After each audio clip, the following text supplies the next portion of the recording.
Let's get it. Y'all.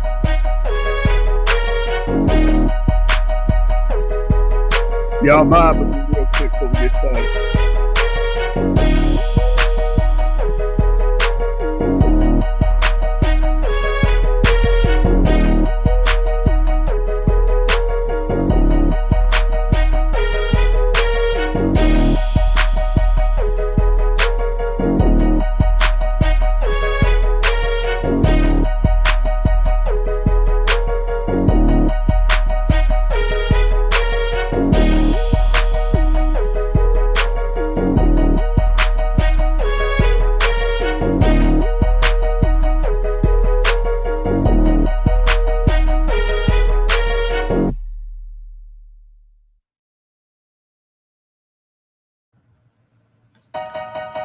All right. Shalom. 7 gang, source gang over everything. You know how we rocking, man. We back, man. And we gripped up, we clipped up. It's 7 candlesticks up. It ain't a debate. It's a stick up. So today we're gonna deal with evolution. We're gonna deal with the topic of Darwinian evolution, and really we're gonna be reading Zombie Science by Johnathan Wells, and he does a great job at dismantling Darwinian evolution. If you're not familiar, Darwinian evolution proposes that all life evolved from lesser forms, and then that ideology evolved in the early 20th century, early 1900s, into saying that we all come from soup, primordial soup. All life on Earth, that's trees, animals, bacteria, everything that we consider life or living came from primordial soup. And at first they would say 1,000,000 years ago, and then it eventually got to 4.6 billion years ago. And it's just a very ridiculous claim, a very religious claim. There's no evidence that we came from primordial soup. There's no evidence of abiogenesis. There's no evidence that humans and apes and humans and chimpanzees definitely share a common ancestor. This is just something that's taught in the religious textbooks and given to your children, in their biology class, the high school biology class, middle school biology class. Your children are going to be force-fed this dogma, this religion that all life came from a common origin, and we just evolved. They're also going to be force-fed that the universe came from nowhere, came from nothing, and that makes no damn sense. You got the Methuselah star that's messing up that theory. It's just so much that the evidence does not line up with the theory. And Johnathan Wells, which is a biologist himself, you understand? He is a biologist. And that's why I tell people, they say, well, according to science is a field and a conceptual tool. It is not a person or entity. Scientists have opinions, and not all scientists agree on those opinions. All scientists view evidence, but all scientists do not interpret the evidence to same. A lot of people invoke science as if it's a monolith. It's not. The field of science have competing models. Like a lot of people bring up haplogroup E. Well, not everyone says haplogroup E originated in Africa. You do have Vincent Cabrera. You do have a whole research department that's focused on saying that haplogroup E actually came out of Asia, arose in Asia and came out of Asia. It's not autochthonous to Africa. So again, when people invoke science, they only know one side of the story, or at most times they know a little bit about that discussion. So Johnathan Wells are one of the guys that does not advocate for Darwinian evolution at all. And he does a great job at showing the holes within that theory, in that ideology, and in the structure. He just obliterates it. So You know, I was either going to open up with this book tonight or David Rowe's book on the Exodus myth or history. So we probably will do the Exodus book tomorrow, but we're going to do zombie science today, man. Jonathan Wells, he did a book back in 2000. I have that book as well. That is an awesome book. It's the same book that's called Icons of Evolution. So that book came out originally in 2000. And then about 2015, he released this book, Zombie Science, because it's named Zombie Science because it's aptly named due to the fact that many of these things that are being taught to your children in their, middle school biology class, high school biology class, some people learn this stuff in college. A lot of this stuff has been debunked already, has been destroyed already, but they continue to these ideas continue to find their way back in the textbooks, back in your schools, even though there's no way to prove these things. You know what I mean? Like whale evolution. There's no evidence for whale evolution. Whales evolving from land animals. There's no evidence at all. At all. There is no definitive proof that land animals evolved into what we call cetaceans or whales, orcas, dolphins. There is no evidence of that. But as religious people do, they continue to invoke their religion and teach their religion no matter what the evidence shows. So these people keep the lie going, and that's why he named it zombie science, because these doctrines have been killed before, but they have resurrected just like zombies do. So, great book by a great author. Jonathan Wells he has the credentials. He's a biologist. He's been in the game for a long time. Like I said, he released this book in 2000, and he released this following book around 2015. He's been in debates, discussions for years. All right, so let's get into his work, Zombie Science. Let me make sure. Let's go to the first page. I'm on page 25, and we're gonna read this work here live on the channel. And we're covered under the Fair Use Act. So if anybody's worried about that, we're under the Fair Use Act because I am reviewing this content and adding my commentary, and it's for scholarship purposes as well. Same reason why your teacher can actually print a book off at school or print a chapter off at school and give it to you for a project, because it's for scholarship and research purposes. All right. So I got that loaded up in the queue.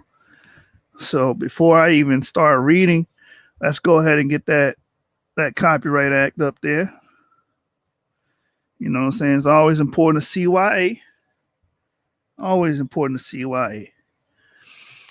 So fair use is a legal doctrine that promotes freedom of expression by permitting the unlicensed use of copyright protected works in certain circumstances. Section 107 of the Copyright Act provides the statutory framework for determining whether something is a fair use and identifies certain types of uses such as criticism, commentary, news reporting, teaching, scholarship, and research. So we will be giving our commentary today. We will be reporting on it, and we will be using it for teaching and scholarship and research purposes here on the channel. So we're well within our right to read and review this information live here on the source. All right. So let's get into it. I'm going to share my screen, share the entire screen so we can get the Nook app. And if you don't know what the Nook app is basically Barnes & Noble's version of Kindle, the Kindle app. Amazon has the Kindle. Barnes & Noble has an app called Nook. And the reason why I have three apps, I have the Nook app from Barnes & Noble's, and then I have the Kindle app from Amazon. Then also I have Google Play Books. So I have three avenues to actually get digital books, and it's just for the purpose of being able to have a array of choices, a versatile choice. Like if Amazon doesn't have the book I want, I can go on Barnes and Nobles, and maybe they'll have the digital. And if they don't have it, I can go to Google, and Google might have it. I can just buy it off of Google. So it's good just to have those options available to me. All right. So as you can see on the screen, this is the book, Zombie Science, More Icons of Evolution. They just keep coming back, as the book says, by Johnathan Wells, which is a known biologist.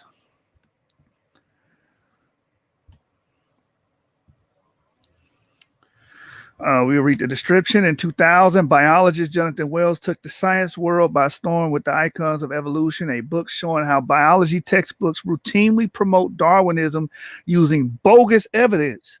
Icons of Evolution, like Ernest Haeckel's failed embryo drawings and pepper moths glued to tree trunks. Critics of the book complained that Wells had merely gathered up a handful of innocent textbook errors and blown them out of proportion. Now, on Zombie Science, Wells asks a question: if the Icons of Evolution were just innocent textbook errors, why do so many of them still persist? Science has enriched our lives and led to countless discoveries, but now, Wells argues, it's being corrupted. Empirical science is devolving into zombie science, shuffling along unfazed by opposing evidence. Discredited icons of evolution rise from the dead, while more icons, equally bogus, join their ranks. Like a B horror movie, they just keep coming. Zombies are make-believe, but zombie science is real, and it threatens not just science, but our whole culture. Is there a solution? Wells is sure of it. It points the way. Give me a minute, guys.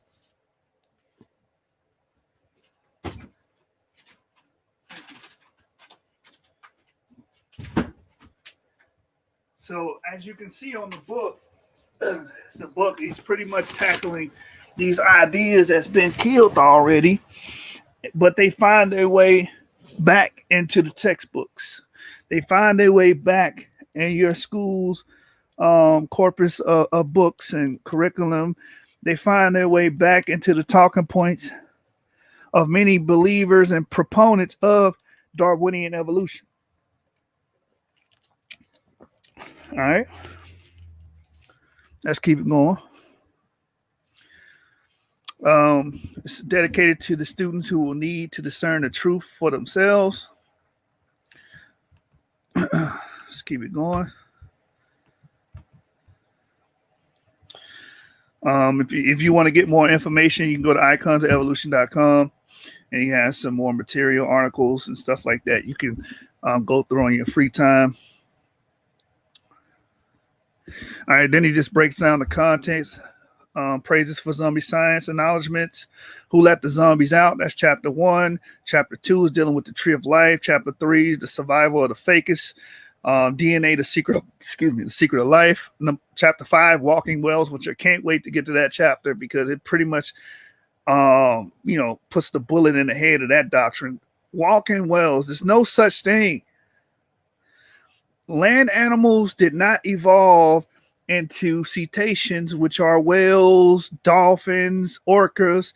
They did not evolve into these animals that are fully equipped with all of the organs and anatomical and morphological features that you would need to survive in the water, in the ocean, for majority of their lives.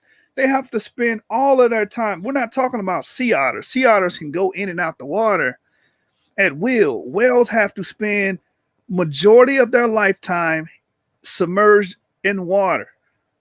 You have to have the right organs for that. You have to have collapsible lungs. Your lungs have to be able to collapse when you dive deeper because the pressure increases. You have to have the right organs to live in that environment. But what they're teaching your children to wave the magical wand over a land animal and give it enough time and they'll turn into whales. This is the ridiculousness of these claims. And chapter 5, he does a real good job at dismantling this madness and this, Pixar, Walt Disney, Cartoon Network stuff that these people are teaching your children in school. You understand? Chapter 6 is dealing with the human appendix and other so-called junk. So that's what they, when I grew up in school, I learned, I was indoctrinated to believe that, vestigial organs that we don't have a use for, apparently, or it appears that they don't have a use. They will say that's proof of evolution because we did have a use for it before, but the appendix has a use. It still has a use. Your wisdom teeth, they'll say, that's in a vestigial organ. So he goes over each vestigial organ, the famous ones that they try to say don't have a use, and he proves that they do have a use, and it's not evidence for evolution at all. It's just, again, bogus evidence. As we read in the introduction, the human eye, people try to say, well, why don't we have the octopus eye? Why would we have an octopus eye when they live under the damn sea and we live in the open air? It's just simple stuff like this that they try to trick you with.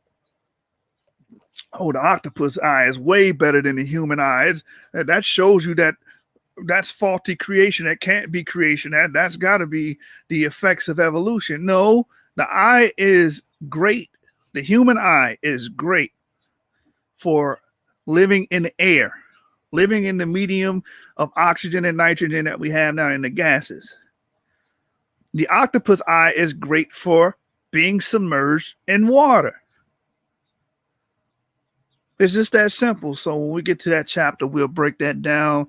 8 is the antibiotic resistance in cancer. A lot of people try to use antibiotic resistance to prove macroevolution, which makes no damn sense. That's not macroevolution, it's microevolution. The same thing with cancer. They use the same argument. And then 9, the zombie apocalypse, which is a culmination of all of the arguments and him touching on, various topics of, bogus evidence that these people try to pass by as, legit evidence. So we're going to deal with this. And, I already know the haters going to come in the comments, hit that like button or hit that dislike button. It helps with the algorithm. So you can get mad at me, you can get mad at Wells, but we're going to deal with the information. Praise for the zombie science. In zombie science, Johnathan Wells give both a very informative and entertaining account for the problems surrounding Darwinian evolution. He makes a compelling argument that the case in favor of evolution is being driven by a commitment to materialistic philosophy and not by scientific evidence. In fact, Wells convincingly shows that the icons used to support evolution continue to be taught in spite of increasing evidence against them. Whether a person is convinced of the truth of evolutionary theory, a skeptic, or convinced of the design argument, a clearer and greater understanding of the evolution design debate will be gained by reading this book. So again, this is commentary and praise for his book, the zombie science that we're about to read. Russell W. Carlson, a PhD professor emeritus, Department of Biochemistry and Molecular Biology in the Complex Carbohydrate Research Center, University of Georgia. So this is his comment and his praise for this book that we're about to read. It says, on TV and at the movies, zombies are simultaneously scary and comedic. Zombie science is even more frightening and at times even more laughable. And worthy of the exposure and ridicule Dr. Johnathan Wells delivers here with his customary gusto and clarity. This important new book makes a persuasive case that the most radical, least rational, intolerant of all contemporary religious faiths is the fundamental beliefs in materialism. And that's why people get mad when you call this a religion. This is a religion. You believe in materialism. That you believe that we all came from a primordial soup. You believe in abiogenesis. You believe that we share an ancestor with a chimpanzee. You believe, and we could take it even further, you believe all placental mammals come from rodent-like creatures. This is what they teach. These are beliefs. This is dogma. There's no proof that all placental mammals that have placentas, come from rodent-like creatures. This is something they made up in their religious jargon. And like I said, Jonathan Wells and others have done great jobs, written plenty of works and books dispelling these beliefs and these myths. So this is Michael Medved, a nationally syndicated talk radio host and author of The American Miracle. Here's another one. Zombie science poses a crucial question. If it's true that nothing in biology makes sense except in the light of evolution, as Darwinians often claim, why do textbooks continue to tout trivial, misleading, or downright fake illustrations 15 years after Jonathan Wells first exposed many of them? If these are the best examples, the theory itself is extinct. This is Michael Behe, which we all know who Michael Behe is. If you've been following the intelligent design movement, he's a PhD professor of biological sciences at Lehigh University and author of Darwin's Black Box and the Edge of Evolution. Evolutionary biologists provide contradictory hypotheses of the tree of life and mistaken answers on walking whales, junk DNA in human eye, the origin of life, and many other captivating topics. To be up to date and informed on many falsehoods dominating contemporary science and biology textbooks, I strongly recommend Zombie Science, the latest politically incorrect book by Jonathan Wells. And that's Wolf Eckhart Longnick, PhD, Senior Scientist, Department of Molecular Geneticists, Max Planck Institute of Plant Breeding Research in Cologne, and he's currently retired. So we can clearly see that this man has credentials. He has people that have credentials, giving commentary on his book, and these people are the real deal. See, a lot of people think that science is a monolith and all of them agree. That's not true. There is a competing model. There is an argument against the things these people are saying. Like, the myth that goes out there, or the falsehood that goes out there, or the farce rather, people will say, well, scientists don't believe they know. That's a damn lie. Majority of what science is right about is putative. Putative means they're guessing. They're giving the best shot they can at it based upon the available evidence. It's putative, or they're using the law of parsimony. Scientists don't know. They do their best with what they have and the available tools and technology they have. They don't know every goddamn thing. Stop treating scientists as if they're omniscient. You guys have a warped sense of reality. All right, this is the next comment. When I read Zombie Science, the old phrase, my mind is made up, don't confuse me with the facts, keep coming to mind. Against the facts, establishment science continues to push a materialist narrative with religious zeal. Dr. Wells provides a very readable account of establishment science efforts to shore up a failed theory. Like zombies, neo-Darwinism just refuses to die, but readers will come away with good protection from the zombie arguments that keep appearing. That's Ralph Selke, the PhD professor at Emeritus Department of Natural Sciences, Microbiology, Cell Biology, Genetics, University of Wisconsin, Superior. I actually want to go to school and get my master's in microbiology or genetics. But you can see that these guys are bigging up the book. So, not like I said, all scientists don't think the same. Another comment. In this sequel to his seminal book, Icons of Evolution, molecular biologist Jonathan Wells not only responds to his critics, but reveals even more examples of dubious and overrated scientific evidence for evolution. He shows that the theory of macroevolution still lacks empirical support, and that the materialist dogma has corrupted modern science, which desperately tries to close the door for any alternative explanations like intelligent design. Wells' book represents an important contribution for a paradigm change that is long overdue. It is easy to understand even for a layman, an enjoyable read as well. This is Gunther Belchley, PhD paleontologist and former curator for amber and fossil insects, Department of Paleontology, State Museum of Natural History, Stuttgart, Germany. So keep it going. Icons of Evolution prove the emperor has no clothes. Now, Zombie Science shows that it doesn't even have a pulse. In this lucid and highly readable sequel, Jonathan Wells again turns the tables on the Darwinists, documenting how their supposedly overwhelming evidence for unguided evolution is one long bluff. That's Tom Bethel, author of Darwin's House of Cards and the Politically Incorrect Guide to Science. 17 years ago, Jonathan Wells exposed 10 icons of evolution that had wide acceptance but didn't even fit the evidence.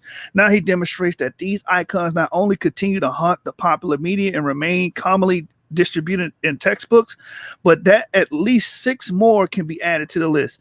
Their persistence and proliferation suggests that these icons are now the substance of what he called zombie science, the promotion of dead ideas as if they're living facts. Wells' strategy is to treat these dead icons like you would all zombies that prefer the cover of darkness. He removes the darkness, shedding and revealing light on the central dogma that DNA equal RNA equal us. The myth of walking whales, the notion of vestigial organs, and other evolutionary junk. The eye as an evolutionary icon in the boast of Darwinian medicine in explaining antibiotic resistance and cancer. Told with a scathing wit that would have made Thomas Henry Huxley envious. Zombie science is bound to be next on every Darwinian's growing index liborium prohibitorium, meaning they're going to prohibit this book. They're going to tell you, don't stay away from this book. To conceal this contraband, Wells even includes instructions for making a plain brown cover for the book. I'm marking mine Pride and Prejudice, which may best describe the sources of the zombie phenomenon, a fascinating living book that should be on everyone's reading list. Michael A. Flannery, professor emeritus, University of Alabama at Birmingham, and author of Alfred Russel Wallace, A Rediscovered Lie. I could not put this book down. Every page has mind-opening information that exposes errors, misinterpretations, and even fraud from the hardline Darwinian evolution proponents. Dr. Jonathan Wells has married his sharp wit and extensive research to deliver an exciting look at the flaws of Darwinian evolution that just keep popping up. If science educators were confident that the current teaching of Darwinian evolution could stand up to scientific criticism, then Dr. Wells' work would be included in school and university syllabi. Thus, I don't expect to see it in any biology textbook soon. There is a battle for the minds and culture of our future generations, but Dr. Wells shows good reasons for optimism as more recent advances in biology come to light and an increasing body of scientific community are realizing that the current teaching of evolution cannot stand up to recent discoveries, as Dr. Philip Anderson of South Africa. Dr. Wells once again demonstrates his unique ability to bring clarity to the many misrepresentations of the evidence for Darwinian evolution that clutter biology textbooks today. This is the most comprehensive critique I have seen. It is a must-read for truth-seeking biology students and their parents. That's Roger DeHart, M.A., high school biology teacher for 40 years. Final one is, in his much-anticipated encore of Icons of Evolution, Jonathan Wells delivers a 1-2 punch to those who refuse to see that Darwinian headlock on science is nothing more than a desperate attempt by the reigning materialist junta to block the search for truth in the origins science. A great read. S. William S. Harris, PhD, medical researcher and president, Omega Quant Analytics. All right, let's read the analysis. You know, I like to read all of this stuff before we get into the chapter. So y'all got to be strapped in. I can snap at any moment on my New Jersey twerk tip. You know what I'm saying? I'm strapped in. All right. I alone am responsible for the contents of this book, but I would like to thank Laszlo Bainse for suggesting this title. I also gratefully acknowledge the years of support and encouragements I have received from my wife, Lucy, and my children, Philip and Kathy Johnson, and my colleagues at the Discovery Institute, including Bruce Chapman, Steve Mayer, John West, Steve Burry, Doug Axe, and Ann Gauger, among many others. I am especially grateful for comments on the manuscript by Paul Nelson, Rick Steinberg, David Berlinski, and Johnathan and Amanda Witt. For making embarrassingly candid or unwittingly humorous statements, I would like to thank, in alphabetical order, David Baresh, Jerry Coyne, Richard Dawkins, Daniel Dennett, W. Ford, Doolittle, Niles, Eldricks, Douglas, Futima, and the rest of the people that he named here. I also greatly acknowledge help from several students who must remain anonymous, lest enforcers of the scientific consensus destroy their very promising careers. Johnathan Wells, Seattle, 2017. And that's sad. And there are cases of students, people trying to get their PhDs, trying to get their doctorates that are being denied because they don't believe in this belief of materialism. Everything is material. We come from evolution, Darwinian evolution. It explains all of life on Earth. If you don't believe and teach that, with vigor, they find out that you're a doubter. A lot of these institutions are punishing their students, for their negligence of believing in the Darwinian way, which is insane that you can actually discriminate upon someone because they don't believe it, not because they didn't pass your class, because they didn't believe your damn dogma. That's just a damn shame, man. And that should be overturned in the goddamn Supreme Court. That should make it to the Supreme Court, which many cases have made it to the Supreme Court. And many people have won fighting these, dogmatic institutions that want to push Darwinian beliefs on everybody. All right, chapter 1, who let the zombies out? Zombies are the walking dead. In science, a theory or image is dead when it doesn't fit the evidence. I wrote a book in 2000 about 10 images, 10 icons of evolution that did not fit the evidence and were empirically dead. They should have been buried, but they are still with us, haunting our science classrooms and stalking our children. They are part of what I call zombie science. Egg on their face. I like eggs for breakfast. In fact, I've been eating eggs for years. I knew I was not supposed to because some scientists in the U.S. government said they were bad for me. According to the American Heart Association and the United States Department of Agriculture, science has proven that eggs, especially egg yolks, contain too much cholesterol and were thus bad for my heart. But I liked them and my heart was fine, so I ate them anyway. And it had all started in the early 1950s when scientist John Goffman and his colleagues concluded that the risk of heart disease could be lowered by reducing the intake of dietary fat. Demonstrated that Keyes had actually manipulated his evidence by cherry picking, relying only on the data that fits his hypothesis while ignoring the rest. No matter, in 1961, an AHA of meat, eggs, and dairy products to lower their risk of heart disease. In 1977, a U.S. Senate committee endorsed the AHA's recommendations, and in 1992, the USDA published its famous food pyramid. It depicts in the cartoon form that carbohydrates, the wide bottom of the pyramid, should be the major component of our diet, and that eggs just below the point at the top should be relegated to a minor role. I ate eggs anyway. Imagine my relief when, in February 2015, the U.S. government called off its decades-long war on eggs by announcing cholesterol is not considered a nutrient of concern for overconsumption. Although there is correlation between heart disease and the levels of various forms of cholesterol in our bodies, there's no significant correlation between our cholesterol levels and what we eat. Eggs were never bad for us. Indeed, whole eggs are close to being a perfect food. But science said, yes, and now science says something else. What should we make of this? Obviously, we cannot always trust what science says. And an endorsement by the government doesn't make it any more trustworthy. And this is a beautiful way. I want to commentary. A beautiful way to open up this book, because this is how people think. Oh, well, the scientists said this, so therefore it's true. No, it's not.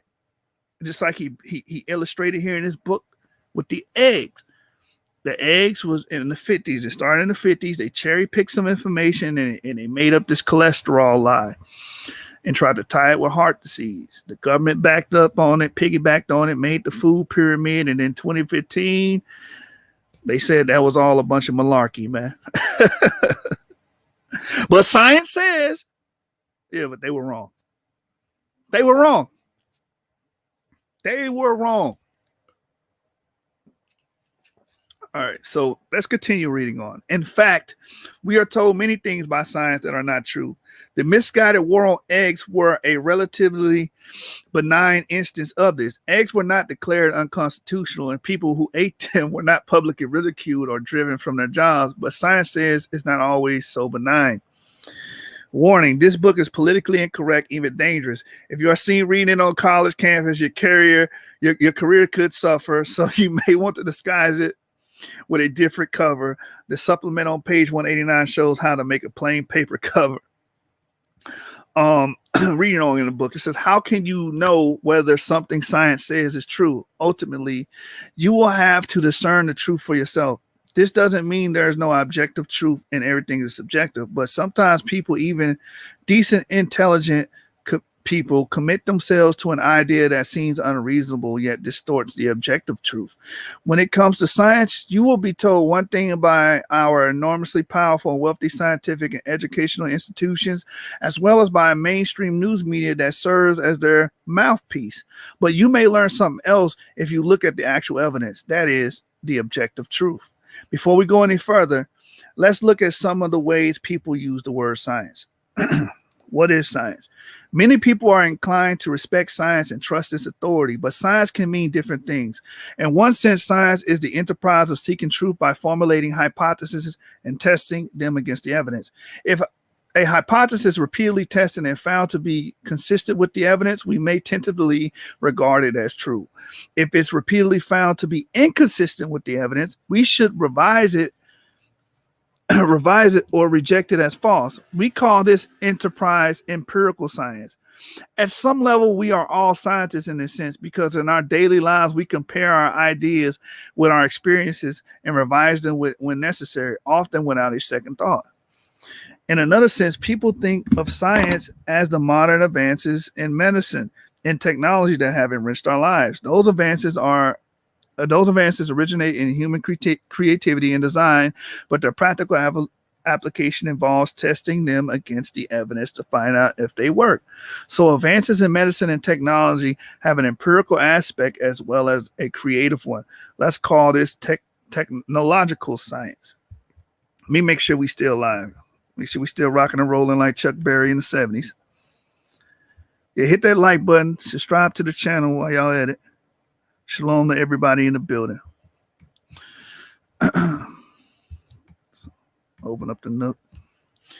All right. In a third sense, science refers to the scientific establishment, which consists of people who are trained and employed to conduct research in various areas. Let's call the establishment of science or just science. The majority opinion of this group is sometimes referred to as the scientific consensus, which is at times expressed as all scientists agree, even though usually some don't. Or as science says, throughout history, the scientific consensus has often been proven to be unreliable. In the 1500s, the scientific consensus held that the sun revolves around the earth, a view that was overturned by Nicholas Copernicus and Galileo.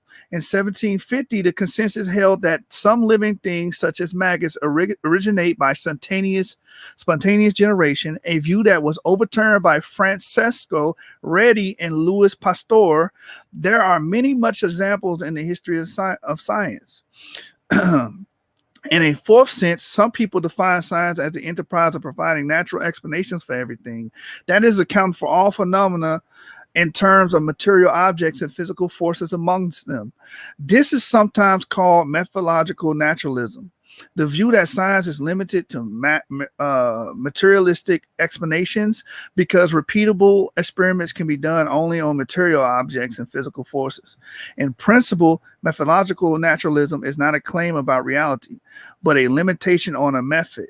It does not rule out the existence of a non-material realm, but in practice, many scientists assume that if they search long enough, they will find a materialistic explanation for whatever they are investigating.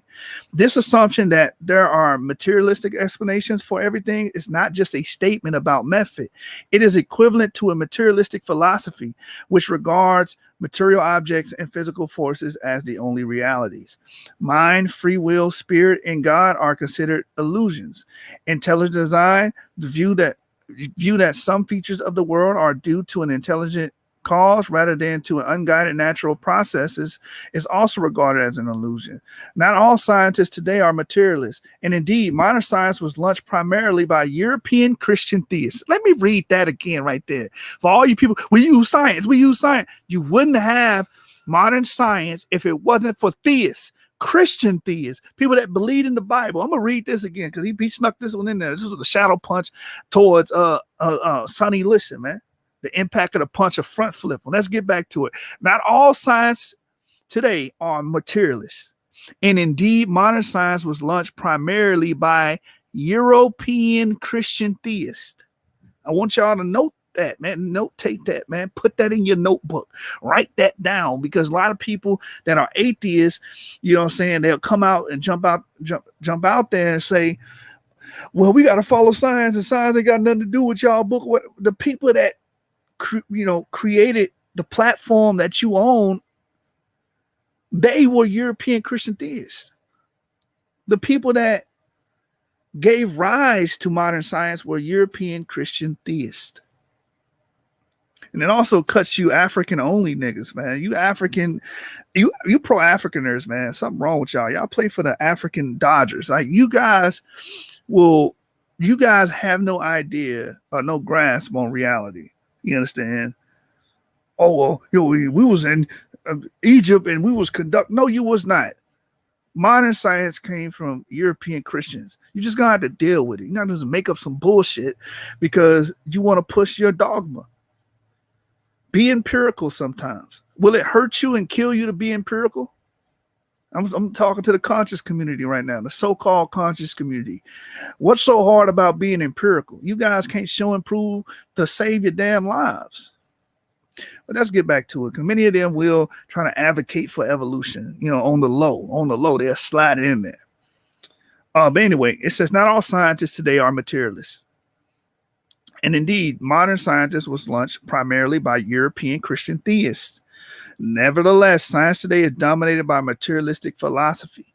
Priority is given to proposing and defending materialistic explanations rather than to following the evidence wherever it leads. This is the materialistic philosophy masquerading as empirical science, and I call it zombie science. I am not calling scientists or any other real people zombies. But whenever people persist in defending a materialistic explanation after it has been shown to be inconsistent with the evidence and is thus empirically dead, they are practicing zombie science. We find the most prominent displays of zombie science in evolutionary biology. Now we're going to deal with what is evolution. Evolution is another term that can mean different things. Simple change over time, the history of the cosmos, the progress of technology, the development of culture, or the fact that many plants and animals now living are different from those that lived in the past. In these general senses, evolution is uncontroversial. And I want to stop there, give commentary on that. I was going to debate a brother on evolution, and I wanted him to define it because I didn't want him to hide or use any of these definitions as a subterfuge. You understand? I'm talking about, I want to debate him against Darwinian evolution, macroevolution. And he wanted to hide behind the term evolution because he knows it's a very slippery slope.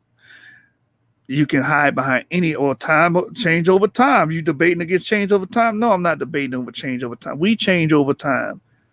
You understand that? That's silly.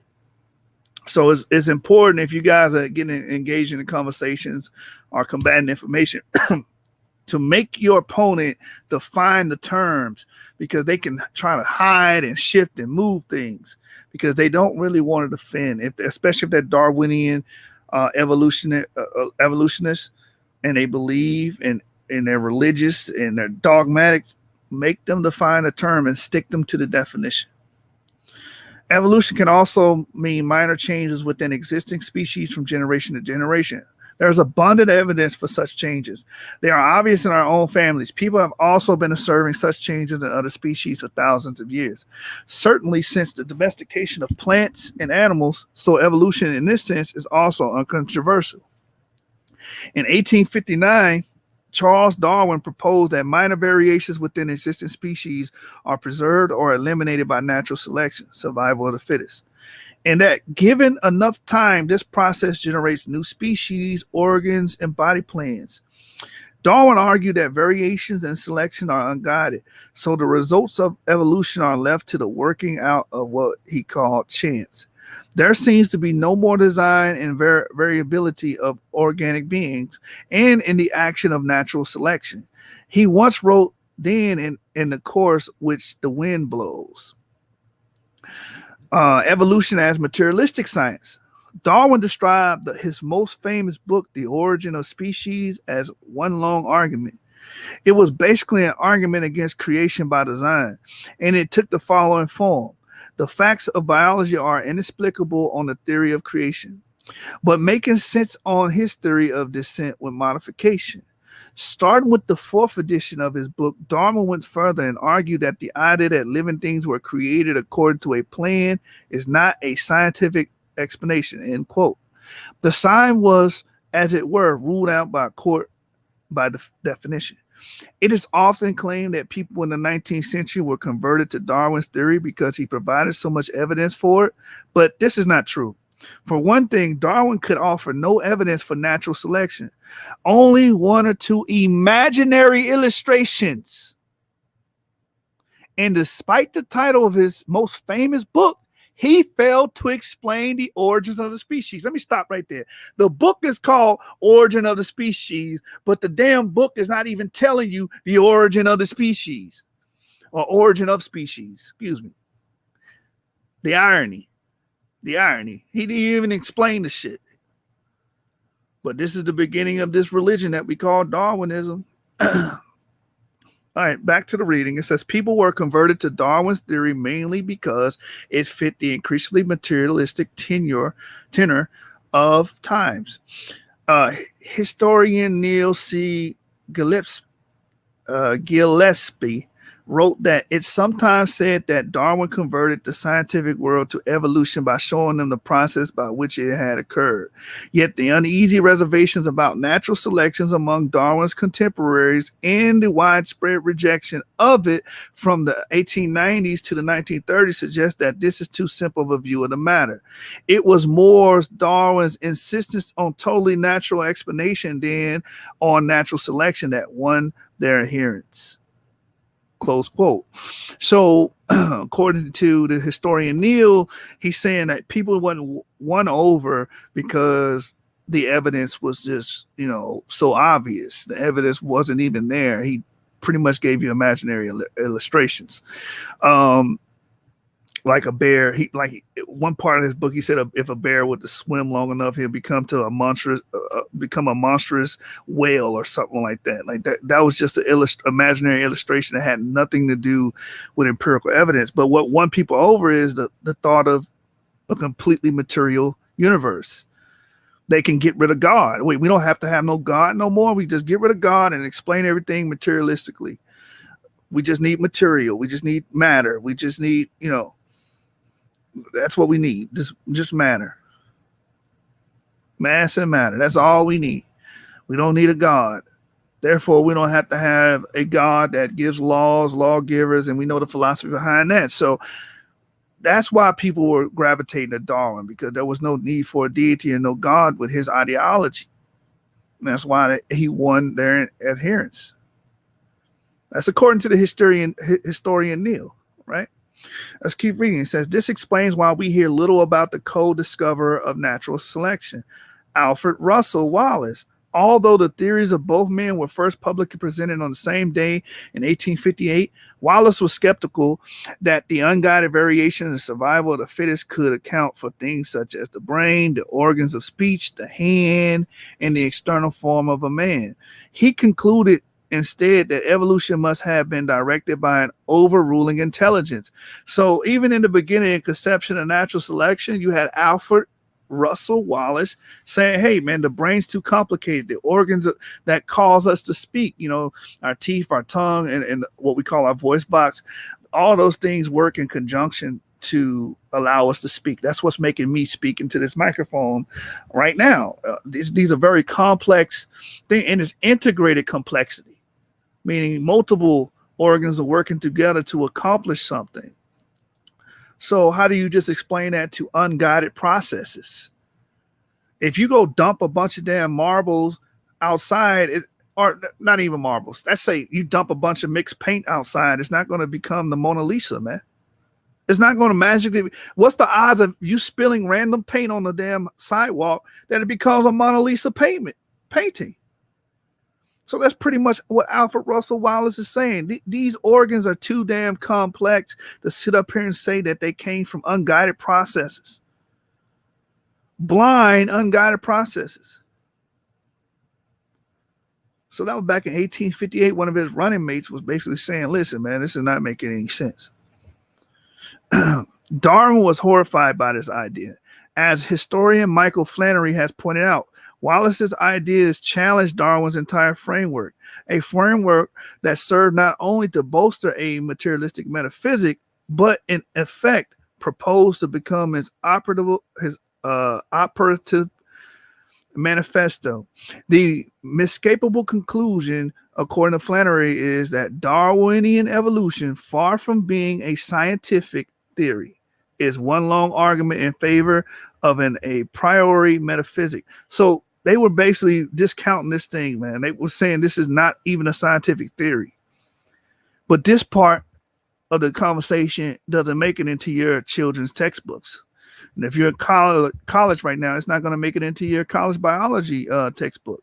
You're not going to read this part. So, this evolution stuff is very one-sided. Let's keep reading. It says, so the Darwinian revolution was a triumph of materialistic philosophy. Even so, Darwin's theory did not rise to prominence in biology until the 1930s, when it hitched a ride with a theory of genetics that was empirically much better supported. The combination of the two became known as the modern synthesis, or neo-Darwinism. Microevolution and macroevolution. In the 1930s, neo-Darwinian biologist Theodosius Dobzhansky used the word microevolution to refer to the minor changes within existing species, and the word macroevolution to refer to the origin of new species, organs, and body plans. There is no way toward an understanding of the mechanisms of macroevolutionary changes, he wrote, which require time on a geological scale, other than through a full comprehension of the microevolutionary processes observable within the span of a human lifetime and often controlled by man's will. For this reason, we are compelled at the present level of knowledge reluctantly to put a sign of equality between the mechanisms of macro and microevolution, and proceeding on this assumption to push our investigation as far ahead as the working hypothesis will permit. As we saw above, microevolution is not controversial, but Darwin did not write a book titled How Existing Species Change Over Time. He wrote a book titled The Origins of Species by Natural Selection. And while he didn't use Dobzhansky's words, which came later, Darwin's theory was that microevolution, given enough time, produces macroevolution. Yet, despite an enormous amount of biological research since the 1930s, the sign of equality between microevolution and macroevolution remains nothing more than what Dobzhansky called it, a hypothesis. And indeed, it remains a hypothesis starving for lack of evidence. Again, we can see microevolution. We can see different canines becoming the Chihuahua, becoming Frenchies, Great Danes. We see that variation in species. We see different breeds of lions. We see variations within cheetahs, so on and so forth. Fishes, you got different fishes that can pretty much, what appears to be walking on mud flinging and stuff like that, swimming. You got lobe fishes. We can see variations within each of these species. But that doesn't prove that they came from dinosaurs, like with birds. How the hell does birds evolve from dinosaurs? There's no evidence for that. We see variations within birds, like when Darwin seen the finches. He said some finches have bigger beaks, some finches have smaller beaks. How does that prove? Because they had small morphological changes. Morphological changes refer to the shape and form of the creature. Anatomical changes will be like something that didn't have wings would grow wings. That's an anatomical change, or grow extra fin or something. That'd be an anatomical change. But morphology, all he pointed out was a change in morphology. The beaks were smaller and shorter on some of the finches on the different islands of the Galapagos Islands.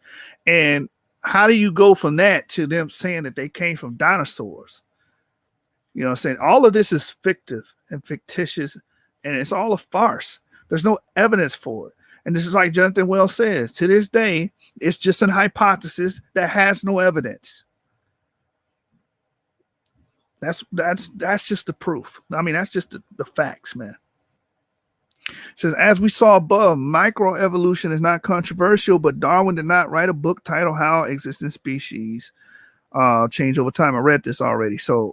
And indeed, it remains a hypothesis starving for the lack of evidence. People speaking for the current scientific consensus often lump microevolution and macroevolution together and refer to them simply as evolution, a verbal sleight of hand in the place of evidence for Dobzhansky's hope for a sign of equality between the two. Such a confusion is regrettable but common. The scientific consensus also follows Darwin in insisting that evolution is unguided, though its adherents cannot or can be evasive about this point when it suits their rhetorical purposes. I want to dispel as much fog as possible in these pages, but I also want to avoid cumbersome language, so I will use evolution throughout the book to refer to unguided macroevolution, except where I specify otherwise. Nothing in biology. In 1973, Dobzhansky wrote an article titled "Nothing in Biology Makes Sense Except in the Light of Evolution." And by evolution, Dobzhansky meant neo-Darwinian evolution. His statement has become a guiding principle in the lives of most modern biologists. It is now a fundamental assumption underlying most research and writing in the discipline. People who believe Dobzhansky's statement insist that they do so because of the evidence, but what follows below will show that this is not the case. A person does not have to believe in materialism to believe in evolution, but evolution is a materialistic story. And since the materialistic story trumps the evidence, it's a zombie science. Icons of evolution. According to the current scientific consensus, there's overwhelming evidence for evolution. The evidence is typically represented by images that have been used so often that they have achieved the status of icons. In 2000, I wrote a book analyzing 10 of them. And here, let me stop right here. The evidence is not based the evidence is what they're drawing from are not based on things that we can verify, not empirical data that we can observe. It's fucking drawings.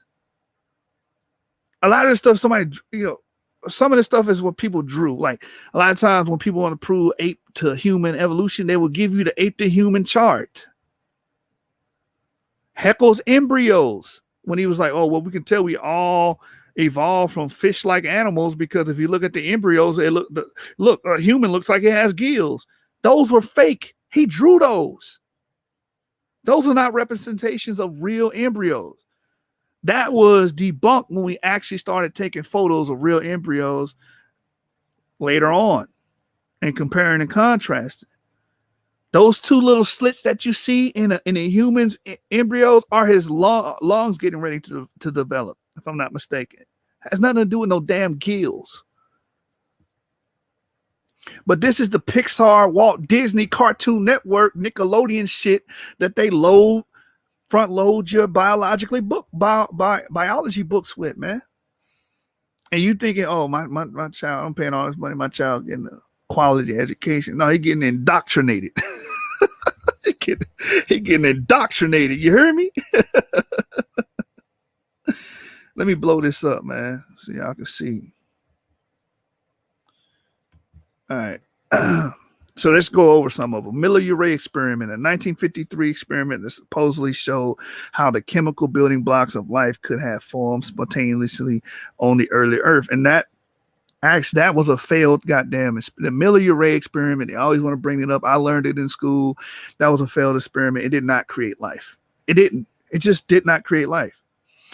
Darwin's Tree of Life, a branching tree diagram used to illustrate the notions of descent with modification of all living things from common ancestors.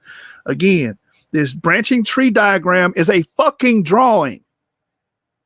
That's not evidence. It's a illustration. But they sit up here and try to bludgeon you with this type of evidence and say, oh, well, here's the Darwinian tree of life. How do you know that that tree represents reality? You don't. It's just a damn drawing. Homology in vertebrate limbs. Similarities in limb bones used as evidence that vertebrate animals with backbones are all descended from a common ancestor. Same thing. They would show you a picture of a femur from a human and show you a picture of a femur and a horse. They say, oh, well, we're done here. That means they have they descend from a common ancestor. That's what they will say. That's the homology argument, which is flawed, and he does a great job in his book, debunking that this is crazy. Haeckel's embryos, drawings of similarities in early embryos used as evidence that all vertebrates, including humans, evolved from fish-like animals. I explained that one. That was a farce. Archaeopteryx, a fossil bird with teeth in its mouth and claws on its wings, often cited as a missing link between ancient reptiles and modern birds. But here's the problem with that.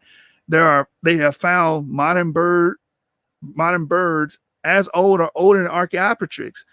So Archaeopteryx cannot be the common ancestor of birds. Archaeopteryx is just a damn bird. It's not a half reptile, half dinosaur, half bird. Or transitional fossil, as they try to call it. The pepper moths, photos of moths resting on the tree trunk supposedly provide evidence for evolution by natural science. That's been proven as false. They just picked up some moths and glued them on a damn tree, trying to make a point. Darwin's finches, 13 species of finches on the Galapagos Islands that are used as evidence for the origin of species by natural selection. Four-winged fruit flies with an extra pair of wings that supposed to provide evidence that DNA mutation provide the raw material for macroevolution. The fossil horses, fossils once used to show that evolution proceeds in a straight line and later used to show that it doesn't. So that just contradicted itself. The ultimate icon drawings of ape-like creatures gradually evolving into humans used to show that we are just animals produced by purposeless natural causes. Again, this is what people use for proof. Oh, we do know we came from evolution. And then they'll show you a picture of a damn human slowly, or ape-like creature slowly becoming a human. And that's their fucking evidence. And the fossil record doesn't even show that. The fragmentary evidence doesn't show that. Okay? This is all the icons of evolution misrepresent the evidence. And as we shall see, many biologists have known this for decades. So by the year 2000, the icons should have been removed from biology textbooks, yet they were and still are used to convince students that evolution is fact. Chapter 2 looks at the icon at the center of evolutionary theory, Darwin's tree of life. The chapter also examines how evolution has corrupted the concept of homology. Chapter 3 summarizes why the other 8 icons were dead in 2000 and documents how they are nevertheless still being used today. Chapter 4 through 8 introduces 6 additional icons of evolution that, like the 10 icons listed above, are used to mislead and indoctrinate people about evolution. Chapter 9 describes how zombie science has spread beyond science to religion and education, and how it continues to corrupt science generally. Yet, as I will also show, there are some rays of hope. Hit that like button, man. We actually educate here on the source. We actually spend time, money to get the material so we can actually bring forth thought-provoking material here. So show your appreciation. Hitting that like button is free 99. And if you are a hater of the source, hit that dislike button because that's free as well. And that gives us the numbers we need for our algorithm. All right. So chapter 2 is dealing with the tree of life. Of all misleading icons of evolution, none is more foundational than the tree of life. We know intuitively that a robin and a finch are more similar to each other than either is to a frog. That these vertebrates are more similar to each other than they are to an oyster. That these 4 animals are more similar to each other than they are to a daffodil, and that these 5 living things are more similar to each other than they are a chunk of iron. So far, so good. People have been classifying organisms like this for centuries, and the result is nested hierarchy. Daffodils and animals are nested in a set of living things. Oysters and vertebrates are nested in a set of animals. Frogs and birds are nested in a set of vertebrates, and robins and finches are nested in a set of birds. Over the centuries, most people have believed that this nested hierarchy reflects the divine plan of creation. Swedish biologist Carl van Linné,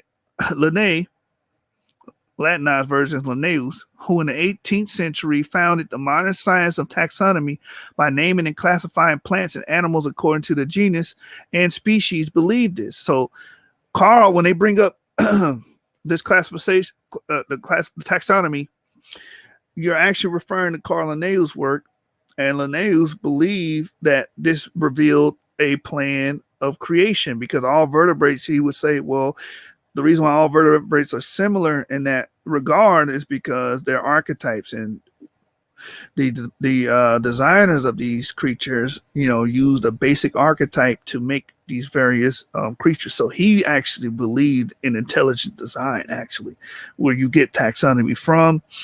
Carl Linnaeus, and he was a proponent of intelligent design. It says that the similarities we use to classify, living things are called homologies, sometimes defined as features that are similar in structure or position, but which may perform different functions. In the 19th century, British biologist Richard Owen distinguished homologies from analogies, features that use different structures to perform similar functions. For example, a bat's wing and a bird's wing contain bones of similar structure and position, so their wings are homologous. An insect wings perform the same function, but it has a totally different structure, so its wings are analogous to that of a bat or a bird. Owen and others reason that analogy suggests independent adaptation to external conditions, while homology suggests deeper morphological and anatomical affinities. So homology is a better guide to classification than analogy. Bats and birds are nested in the vertebrates, but insects are not. Owen attributed homology to constructions on a common plan, but Charles Darwin argued that the best explanation for homology is descent from a common ancestor. So you see the two competing narratives here. Owen is saying we see similar structures in organisms because it was a common plan. You had a common grand architect. Think of it as buildings. You can tell who built the buildings, or several buildings. You're like, okay, these are common architect. You can tell that these are Romans who built the Colosseums because we can see a common plan, a common building style. So, okay, Romans built that. So that's what he was looking at it from that perspective. He's like, okay, the wings are very similar with the bones and the structure. So, okay, he had a common plan. An architect or architects had a common plan when designing and building these certain creatures or layouts, if you will.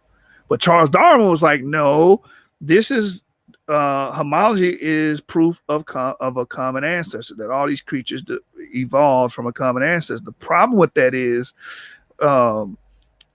pterosaurs had wings long before birds had wings, and you're saying birds came from dinosaurs, which are two-legged land animals, or for any animal that how they classified in the scientific world, any animal that stands upright. So alligators would not be any reptile that stands upright.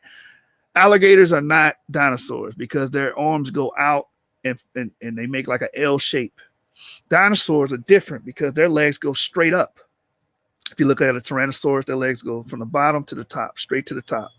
Lizards, they kind of crawl on their belly because their arms go out like in an L shape. That's what makes them different. But they say dinosaurs evolved into birds, but pterosaurs lived around the same time as dinosaurs, like the pterodactyl, and it had wings. So that don't even make sense about, oh, well, if they all have wings, then they had a common ancestor. That's just a bunch of, malarkey, like the white people say. So let's continue reading. In The Origin of the Species, he wrote that genealogy is the only known cause of the similarity of organic beings. Thus, I view all beings not as a special creations, but as the lineal descents of some few beings that lived in the distant past. Although Darwin was ambivalent about whether there were separate ancestors for each great class or a single common ancestor for all living things, he leaned toward the latter. Indeed, he wrote that, quote, probably all the organic beings which have ever lived on the earth have descended from some one primordial form, close quote. And this is where you get that primordial soup stuff from. We all come from primordial soups. Bats, birds, tigers, apes, fish, crustaceans, crabs, lobsters, trees, bananas, apples, mangoes, humans, dogs. We all come from a primordial soup. And then that evolved to everything we see on the planet. All organisms on the planet. This is where it came. This is the origin of that. Darwin is the one who pushed that. So it says, so Darwin conceived of a great tree of life with the common ancestor as the trunk, intermediate forms as the branches, and modern species as the green and budding twigs. And then he gives an illustration. For Darwin, evolution was completely materialistic. All living things after the first resulted from descent with modification by natural selection, and there could be no discontinuities in the subsequent history of life. In 1859, he wrote to geologist Charles Lyell, I would give it absolutely nothing for my theory of natural selection if it requires miraculous additions at any one stage of descent. So he basically saying, well, if his theory requires any miraculous stages, then he's not really dealing with it. But here's the thing. If you're saying that land animals became whales, you do need miraculous events, because you have to give that animal the ability to live in water for majority of his life. You have to give that animal a blowhole. You have to give that animal collapsible lungs. You have to give that animal a binary blood flow system so it can cool its genitals off, because water is what? It's harder to maintain. Why do you die from hypothermia? Because especially if you're in water, if the water's cold, the water's cooling you off faster than your body's able to produce heat. That's what kills you in hypothermia. When you get hypothermia, that's why hypothermia kills you. Your body's not able to produce heat. Well, whales have a hard time if they don't have a binary blood flow system where their blood can actually keep their genitals at a relatively good temperature so they can produce. And if they can't reproduce and they're sterile, then you don't have evolution, because they can't produce children. So they need all of these features in order to survive in the ocean and be aquatic. And you're saying a land animal, a small land animal, gained all of those features. How? He can't stay in the ocean. He would die. So it's just like, oh, he stayed there for a million years. How? How did he survive? Like, you need some kind of miraculous, magical pixie dust to even make that work. Madness. All right, so let's keep reading. Darwin spelled it out this way in The Origin of Species. By the theory of natural selection, all living species have been connected with the parent species of each genus by differences not greater than we see between the varieties of the same species at the present day. And these present species, now generally extinct, have in their turn been similarly connected with more ancient species, and so on backwards, always converging to the common ancestor of each great class, so that the number of the intermediate and transitional links between all living extinct species must have been inconceivably great. It's a magnificent image, but it doesn't fit the facts. Fossils.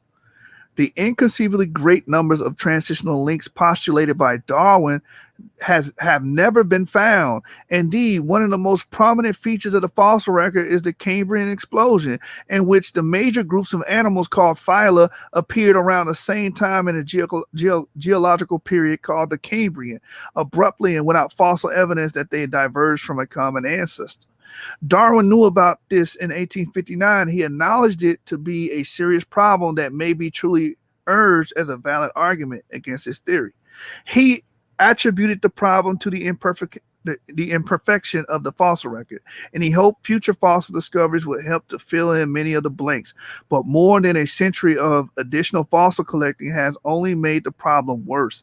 In 1991, a team of paleontologists, people who study fossils, concluded that the Cambrian explosion was even more abrupt and extensive than previously envisioned. So what's the problem? He just said that we should find intermediate and transitional links between all living and extinct species. And we should find a great amount of them. But when we actually dug into the earth, when we started looking for fossils, when paleontologists started digging, they did not find these transitional links, an abundance of transitional links and transitional fossils. That has not been found. And in the Cambrian explosion, it shows new species, new animals popping up out of nowhere. And they didn't involve, you don't see no traces of evolution of them coming from lesser forms to greater forms. So they pretty much crushed his belief. All right, reading on. One of the authors of the 1991 paper, James Valentine, published a book in 2004 with the University of Chicago Press titled On the Origin of Phyla. Valentine believes in evolution and states in the book's preface, Darwin was correct in his conclusion that all living things had descended from a common ancestor and can be placed within a tree of life. But later in the book, Valentine concedes that organisms with the characteristic body plans that we identify as living phyla appear abruptly in the fossil record, many within a narrow window of geologic time. It is consistent with the fossil record that all of the characteristic animal body plans had evolved by the close of this period, but none of them can be traced through fossil intermediates to an ancestral group. So what does that mean? We don't have any lines of fossils with all the intermediate forms in between it. So for example, we don't have the chicken fossil and all of the fossils between it and the dinosaurs that lived, quote unquote, 67 million years ago. We don't have that in the ground. We don't see a dinosaur progressively becoming a chicken. We don't see that. But we continue to teach it because, again, this is Pixar, Walt Disney, Nickelodeon, Cartoon Network shit. This is what it is. In 2013, Valentine and Douglas Irwin published another book on the Cambrian explosion. Like Valentine, Irwin believed in evolution, and most of their book consists of evolutionary hypotheses woven into a story about what they think happened before and during the explosion. In the process, they employ ghost lineages, hypothetical links that left no fossil record, but whose existence is required by the assumption of the common ancestry. Irwin and Valentine even refer tongue-in-cheek to their hypothesis as exercises in evolutionary seances. And that's exactly what it is. It's a goddamn seance trying to call on ghosts that don't exist and we have no evidence for. Let's keep reading. It says, but what if the Cambrian explosion cannot be explained by evolution? What if animal phyla did not descend from a common ancestor by material processes? What if the abrupt appearance of the major groups of animals required new information, which is immaterial? In his 2013 book, Darwin's Doubt, philosopher of science Stephen Meyer argues that since different body plans require different information, the Cambrian explosion was an explosion of novel information. According to Meyer, the only known source of such information is intelligence. So the Cambrian explosion is evidence of intelligent design. So the evidence may say yes, but science says no. And that's the thing about information. Information is immaterial. Like, okay, let's take a CD, for instance. You buy a CD, and people don't buy CDs now. You know, we getting old. You know what I'm saying? People don't even buy CDs no more. I don't even know if I can use this example, but for those that's in the crowd that, you know, remember buying, you know, disc CDs or DVDs, the CD is not the content. It's not the information. The CD is the medium that stores the information. You understand? That's like DNA. DNA is an acid, but the acid is the medium that stores the information, which is your genetic code. Same thing with the CD or the DVD. The information itself is stored on the CD. The CD is material, but the information is immaterial. You understand? The music that you listen to when you put that CD in, you know, I don't even know if anybody got CD players no more. But you know, rock with me. It's archaic now. You know what I'm saying? I'm a Flintstone right now. But You put the CD in. The CD is the material, but the information is stored on the CD. The information, who created that information? An engineer in a studio recorded a rap artist. Same thing when we look at the information on our genetic code. Who created that information in our DNA? We only can prove that information comes from minds. Information doesn't come from material. It comes from minds.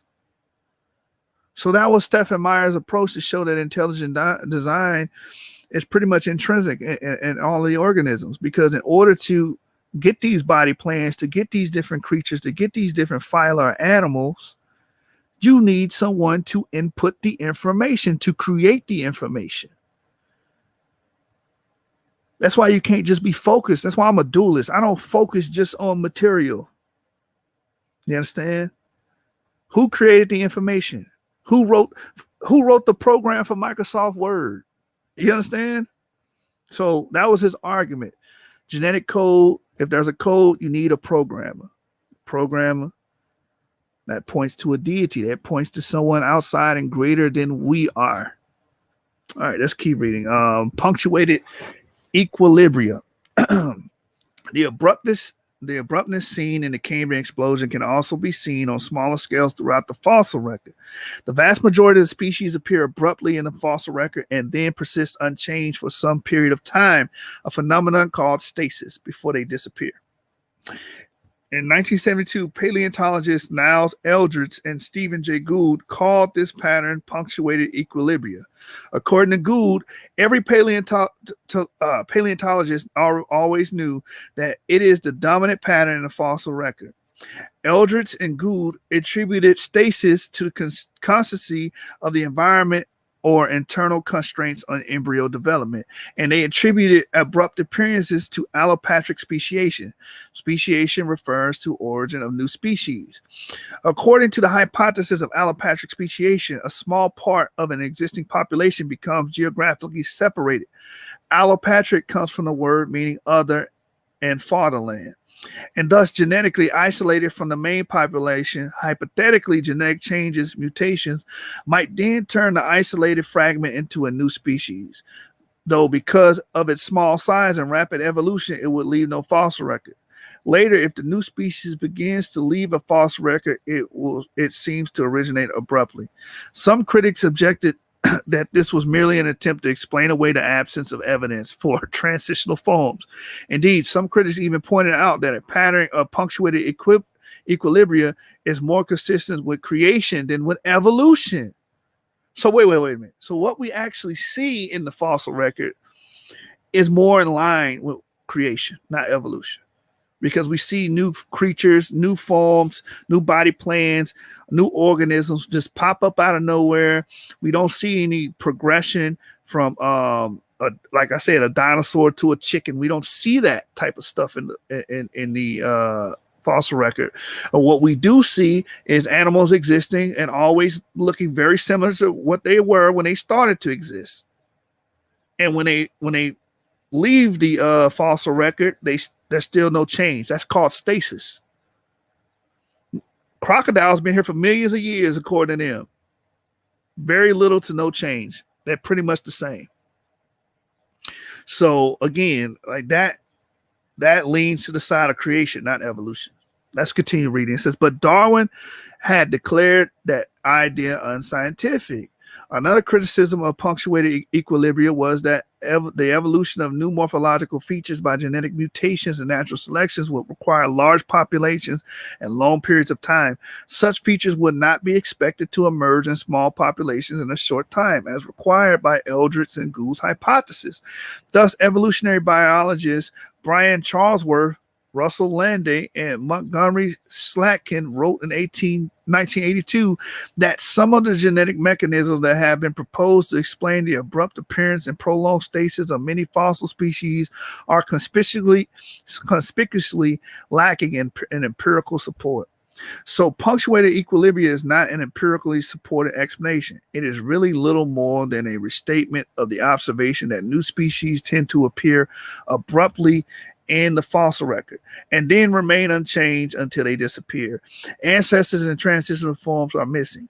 From time to time, fossils are discovered that have features that seem to be intermediate between older and newer species, and some people claim that these confirm the truth of evolutionary theory. These transitional forms or missing links often make headlines, but it turns out that none of them are actual ancestors. And it says you're going to touch on that, chapter 3 and 5. While fossils cannot establish an ancestor-descendant relationship, according to British biologist Ronald Jenner, without a good fossil record, there is little choice but to resort to our more or less informed imagination to produce these historical narratives that are the ultimate goal of our studies of animal evolution. Indeed, our imagination is the only tool that can braid the fragmentary evidence into a seamless historical narrative that relates the what, how, and why of evolution. Like I said, this is a British biologist quote, Ronald Jenner, or however you say his name, right? Or Jenner. Ronald Jenner. And he's pretty much laying it out to you straight. There's fragmentary fossil. The fossils that we have is fragmentary in nature, fragmentary evidence. And only thing we can do is use our imagination to come up with our narratives. This is why they have to show you human, ape-like ancestor becoming a human in a damn drawing, because we have no damn evidence of that. There's no fossils lining up from an ape-like ancestor all the way to modern humans. So they have to just use their imagination and make, drawings. You know what I'm saying? So when they do stuff like that, we got to call them out on that. You know what I'm saying? A lot of you Negroes, a lot of you people that attach yourself to evolutionary thinking and evolutionary beliefs, this is what you're doing. You're looking at a bunch of pictures. It's a bunch of lookership. And these people imagine these things. They didn't show any real empirical data and evidence to back this up. Picture pages, time to get your picture pages, time to get your crayons and your pencils. Picture pages, open up your picture pages, time to watch Bill Cosby do a picture page with you. So that's what y'all doing, man. Y'all getting y'all picture pages on. That's what y'all doing. Picture pages scholarship. And that's what Johnathan Wells is pointing out. Our imagination is the only tool that can braid the fragmentary evidence into a seamless historical narrative that relates to the what, how, and why of evolution. The situation for evolution is actually worse than that. Even if we did have a good fossil record, we would still need to use our imagination to produce narratives about ancestor-descendant relationships. Here's why. If you found two human skeletons buried in a field, how could you know whether one is descended from the other without identifying marks and written records, or perhaps in some cases DNA? It would be impossible to know. Yet you will be dealing with two skeletons from the same recent living species with two different ancient extinct species, often far removed from each other in time and space. There will be no way to demonstrate an ancestor-descendant relationship. Decades ago, American Museum of Natural History paleontologist Gareth Nelson wrote, "The idea that one can go to a fossil record and expect to empirically recover an ancestor-descendant sequence, be it of species, genera, families, or whatever, has been and continues to be a pernicious illusion." You can't dig up an animal like Lucy. Oh, we got Lucy. And then say, this is the ancestor of all humans. How do you know that? You didn't even prove it. You just pulled these bones together and made a damn claim. A pernicious illusion, man. You cannot determine ancestor descendant sequences just by grabbing a damn fossil from the damn ground.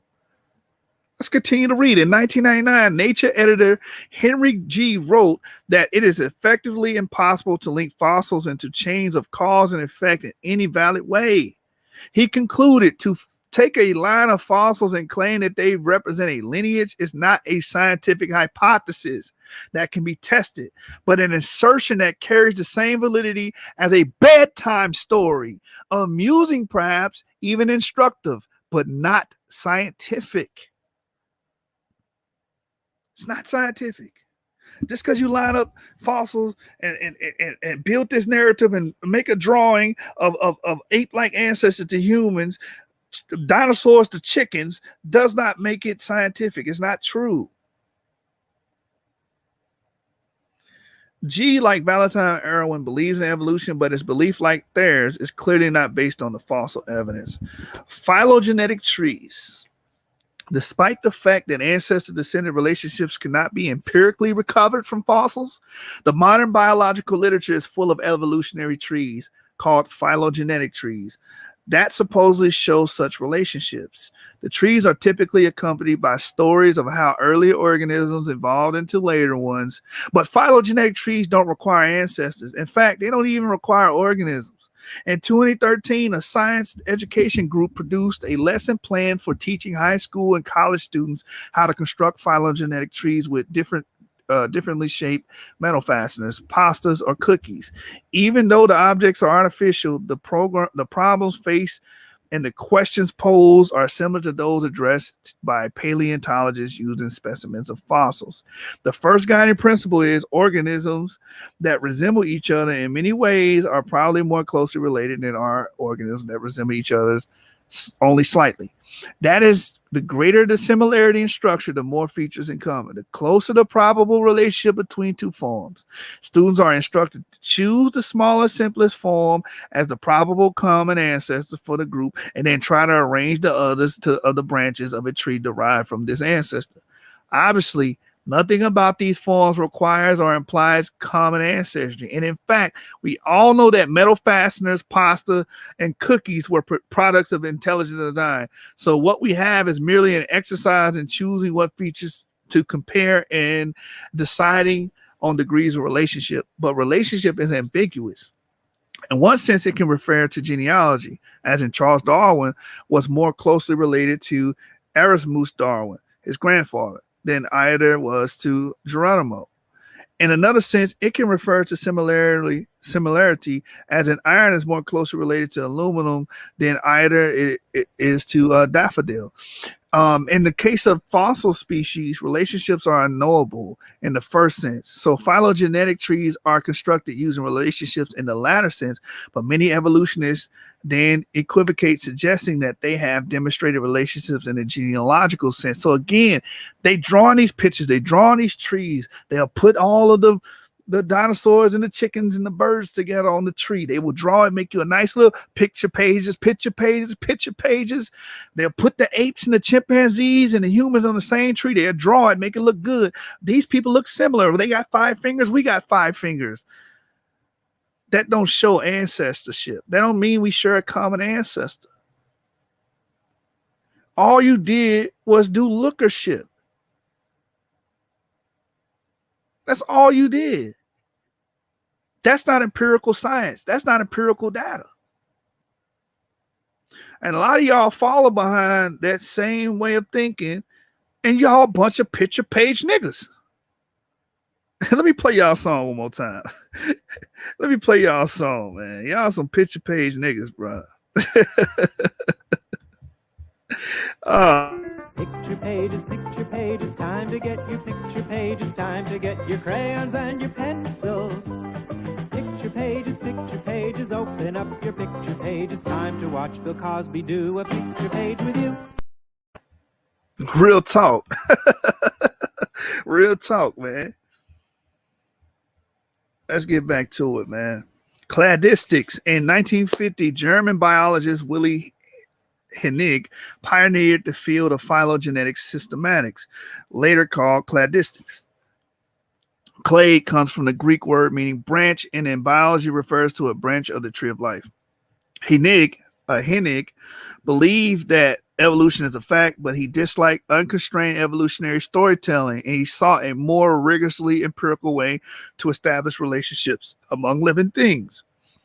In cladistics, a cladogram is a diagram made by comparing characteristics shared by certain taxa, groups of organisms such as species, genera, families, etc., but not by another taxon, singular of taxa. The former are designated the in group, the latter the out group. Characteristics found in the in group but not the out group are said to be derived, and a cladogram is based on the shared derived characteristics.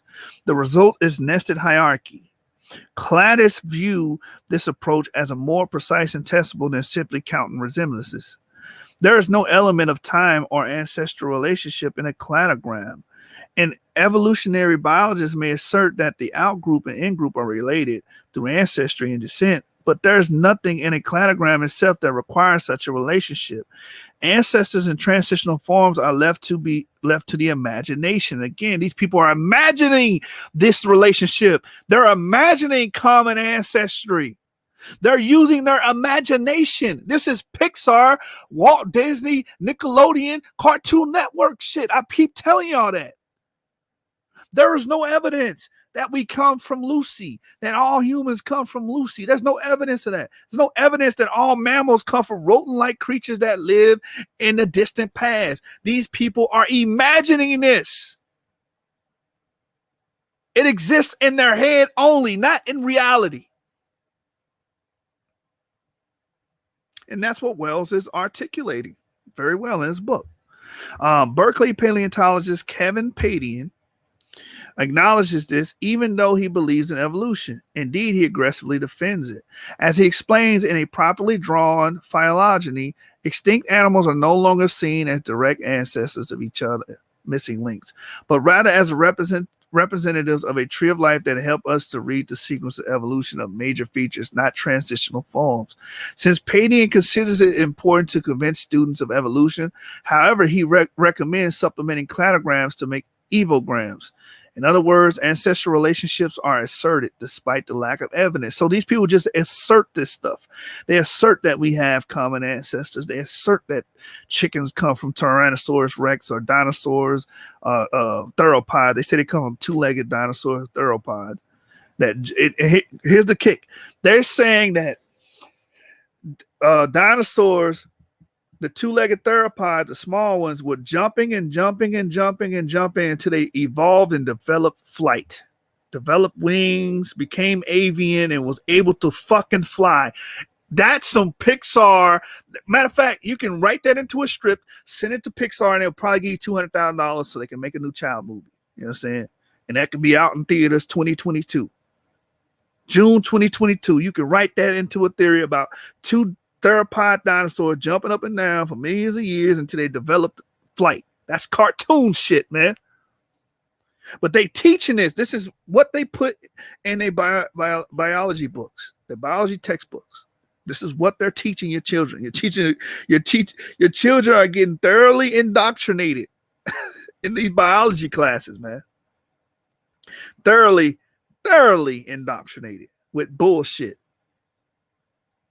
You might as well let them watch Backyardigans again. Backyardigans is probably more scientifically on point than this evolutionary bullshit.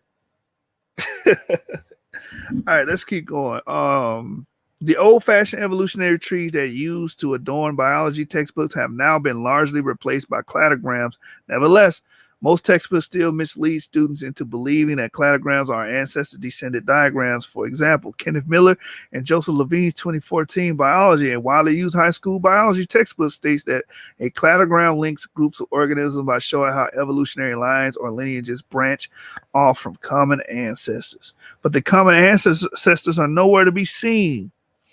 Now let's deal with molecular phylogeny. Since the rise of molecular biology in the mid-20th century, biologists have increasingly used comparisons of sequences of DNA, RNA, and protein to construct phylogenetic trees. For example, a particular DNA sequence might be present in different species, though with minor variations. Comparing the sequence differences in species A, B, and C could lead to an inference that species A is more closely related, that is more similar to species B than it is to species C.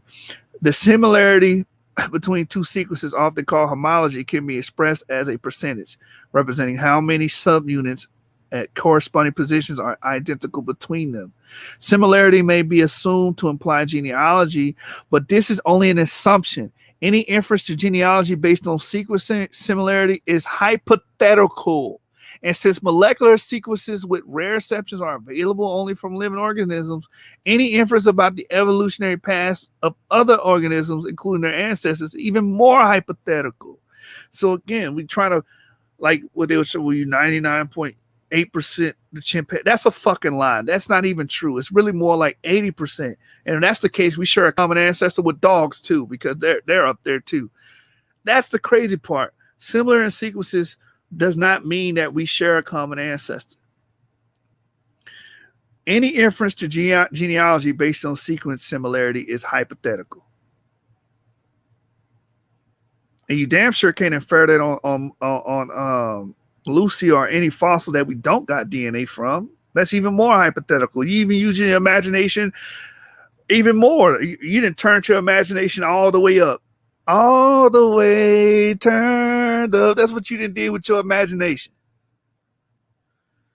The alignment problem. Before sequences can be compared, they have to be aligned. But molecular sequences in living things typically contain repeated and or deleted segments.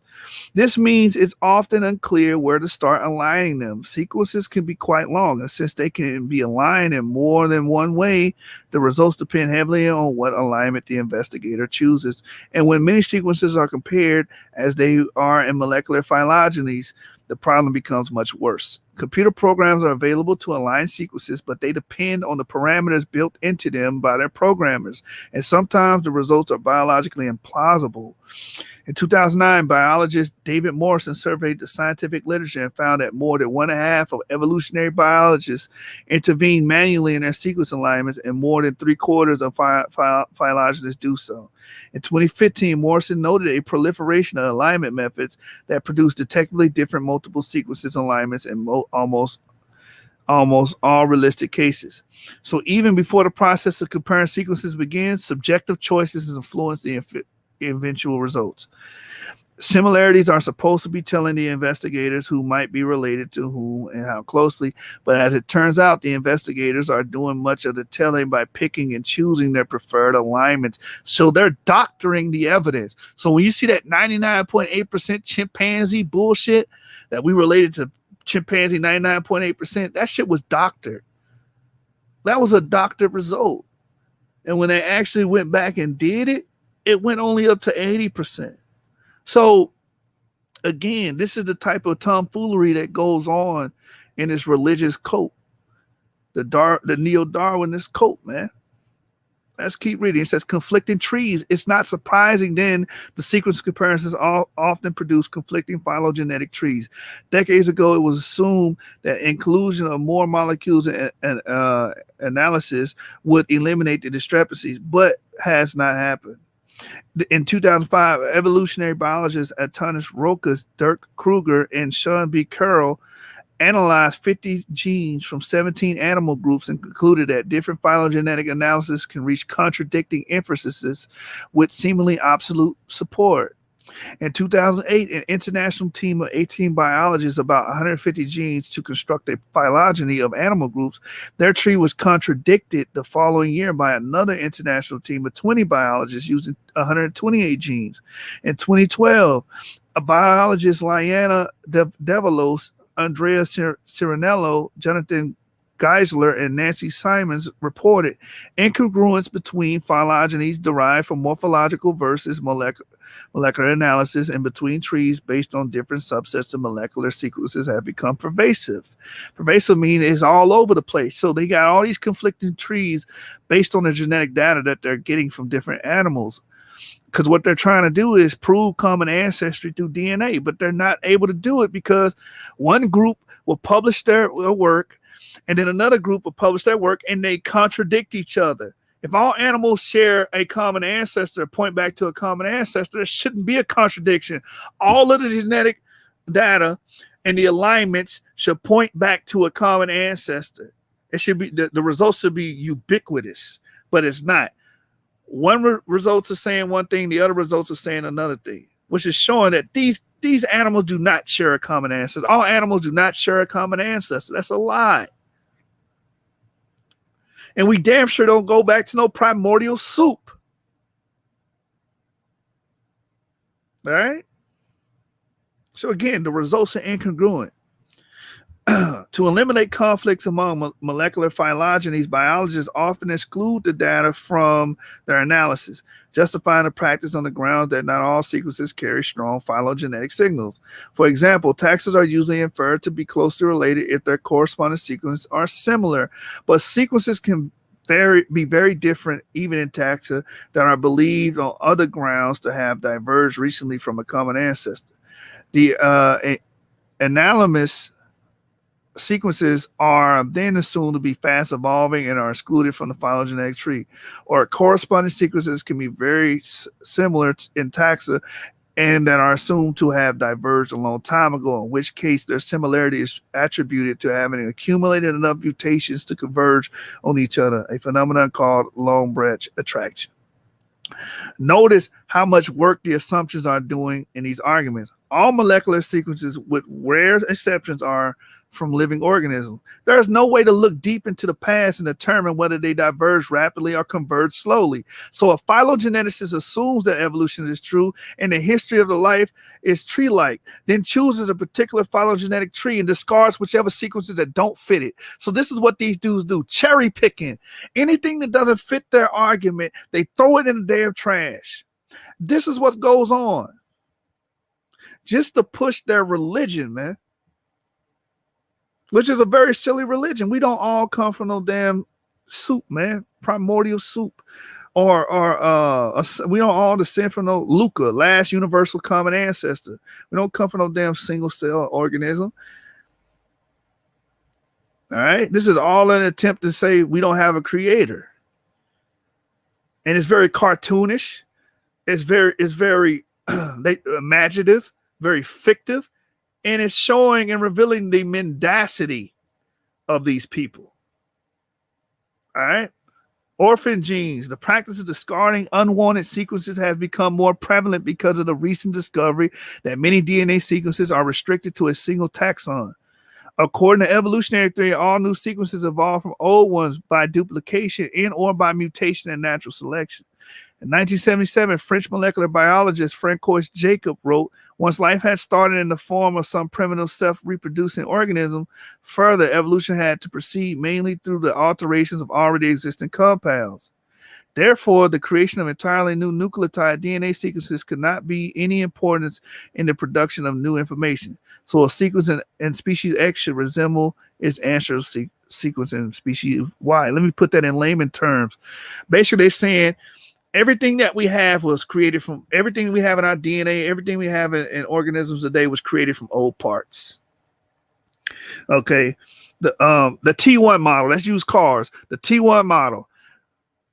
In evolution, the T1 model would create the new Teslas that we have. It would create the new Hyundais that we have. It would create the new Ford Fusions that we have, which we know is completely impossible. And that's what we find with these orphan genes, which are completely new genes. Well, I'm gonna let the biologist say. Let me just read the book, which kills it.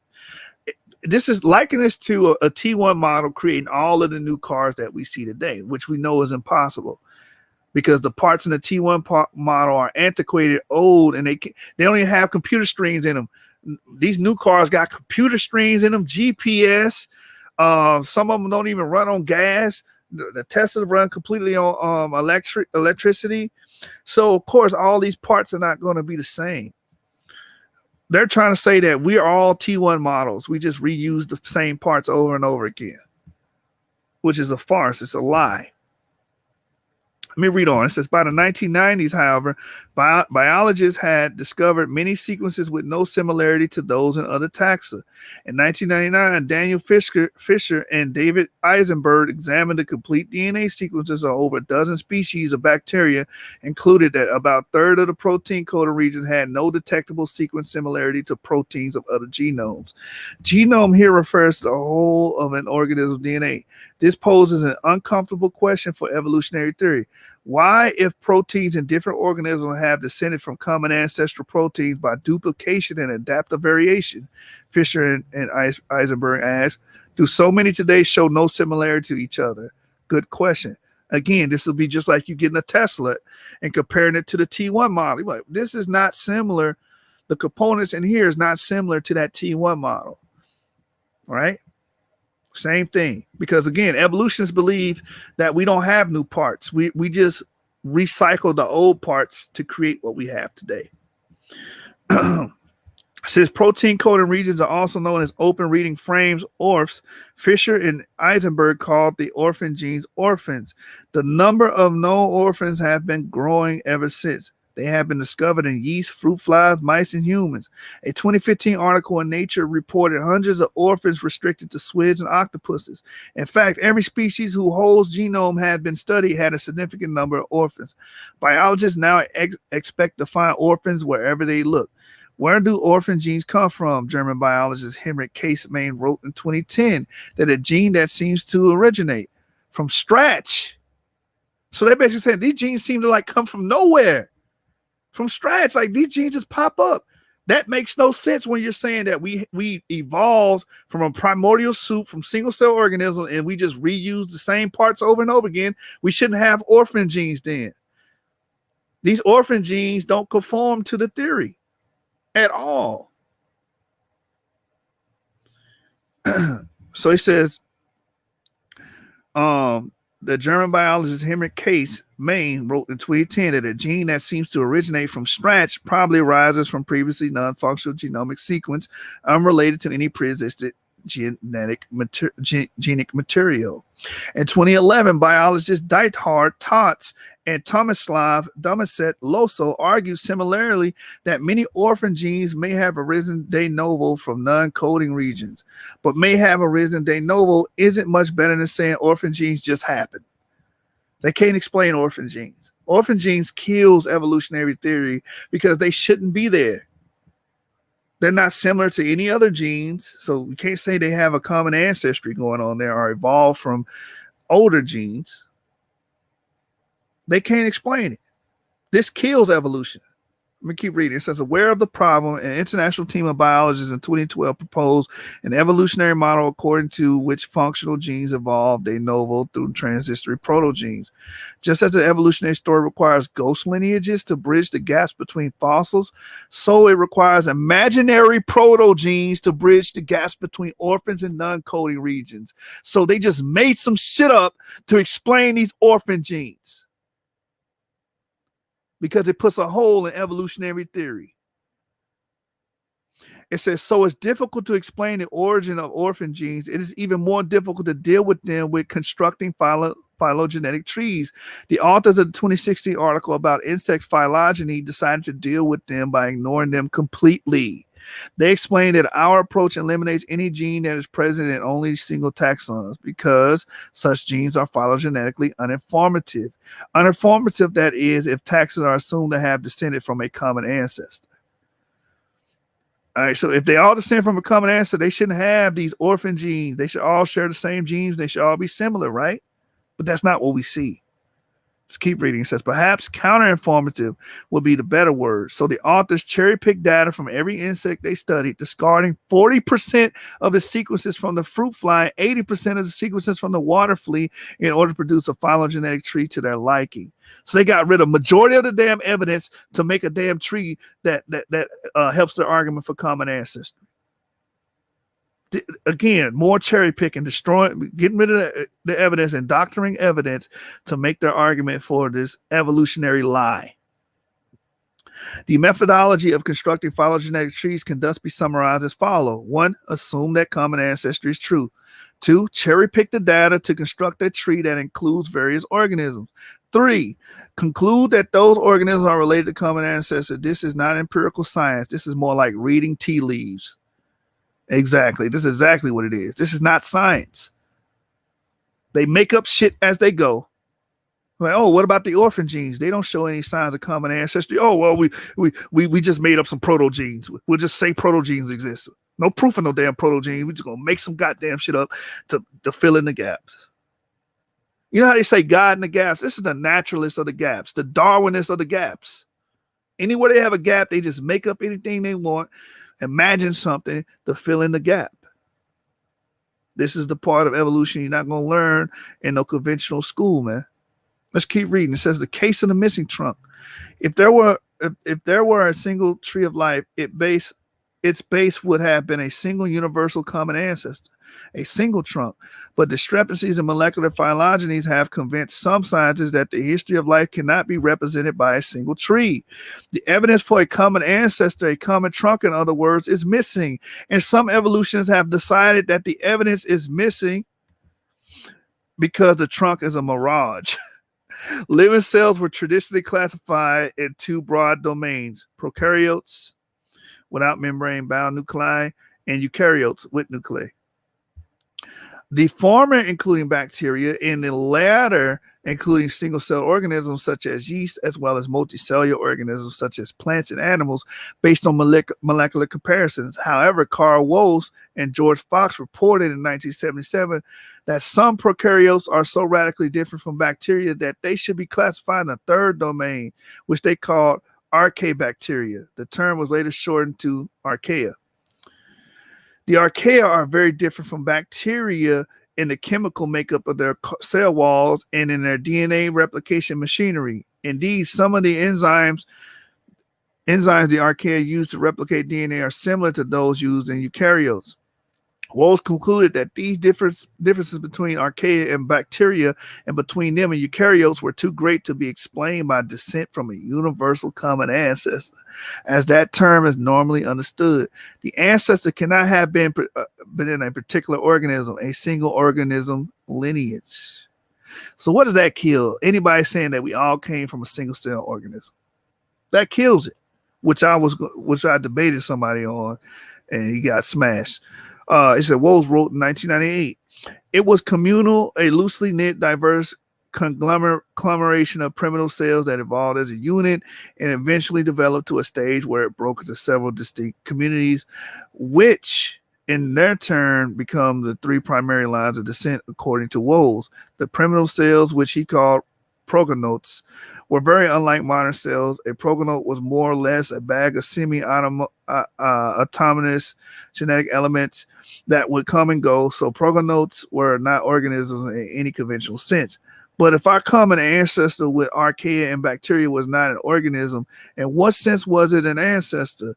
Why stop with the community of progenotes? Why not say our common ancestor was the primordial soup or the elements in the periodic table? Yet evolutionary biologists, even those who share Woese's view, continue to defend the idea of universal common ancestry. For example, W. Doolittle wrote in 2009 that he doubts there ever was a single universal common ancestor. But this does not mean that life lacks universal common ancestry, because common ancestry does not entail a common ancestor. Why such mental gymnastics? Doolittle freely admits that it's because much is at stake sociopolitically, namely the need to defeat anti-evolutionists in the culture war. So basically he's saying he's making this shit up as he goes because he doesn't want to believe in an alternative, which is an intelligent designer, a creator. They want to defend evolution to their fucking dying breath, even though they have no evidence. It's flawed, but they'd be there if they believed in a creator or an intelligent designer. It says, so we can't infer ancestors from fossils, and there are no ancestors in cladograms. Molecular phylogenies, even if all their methodological problems and conflicting results could be resolved, can only suggest hypothetical ancestors. And a nondescript mishmash of non-organisms is not an ancestor in any meaningful sense of the word. All the ancestors are missing, but zombie science goes right on insisting they must have existed. So no proof of it. You're just going to tell it exists. This is the real mythology right here. Y'all want to talk about some mythology? This is real mythology, pure mythology. Homology, as we saw at the beginning of this chapter, we classify living things based on homology, which comes from the Greek roots meaning same and speak. Although we can all see and speak of features that appear the same or similar in different species, it is not always easy to define exactly why we call those features similar.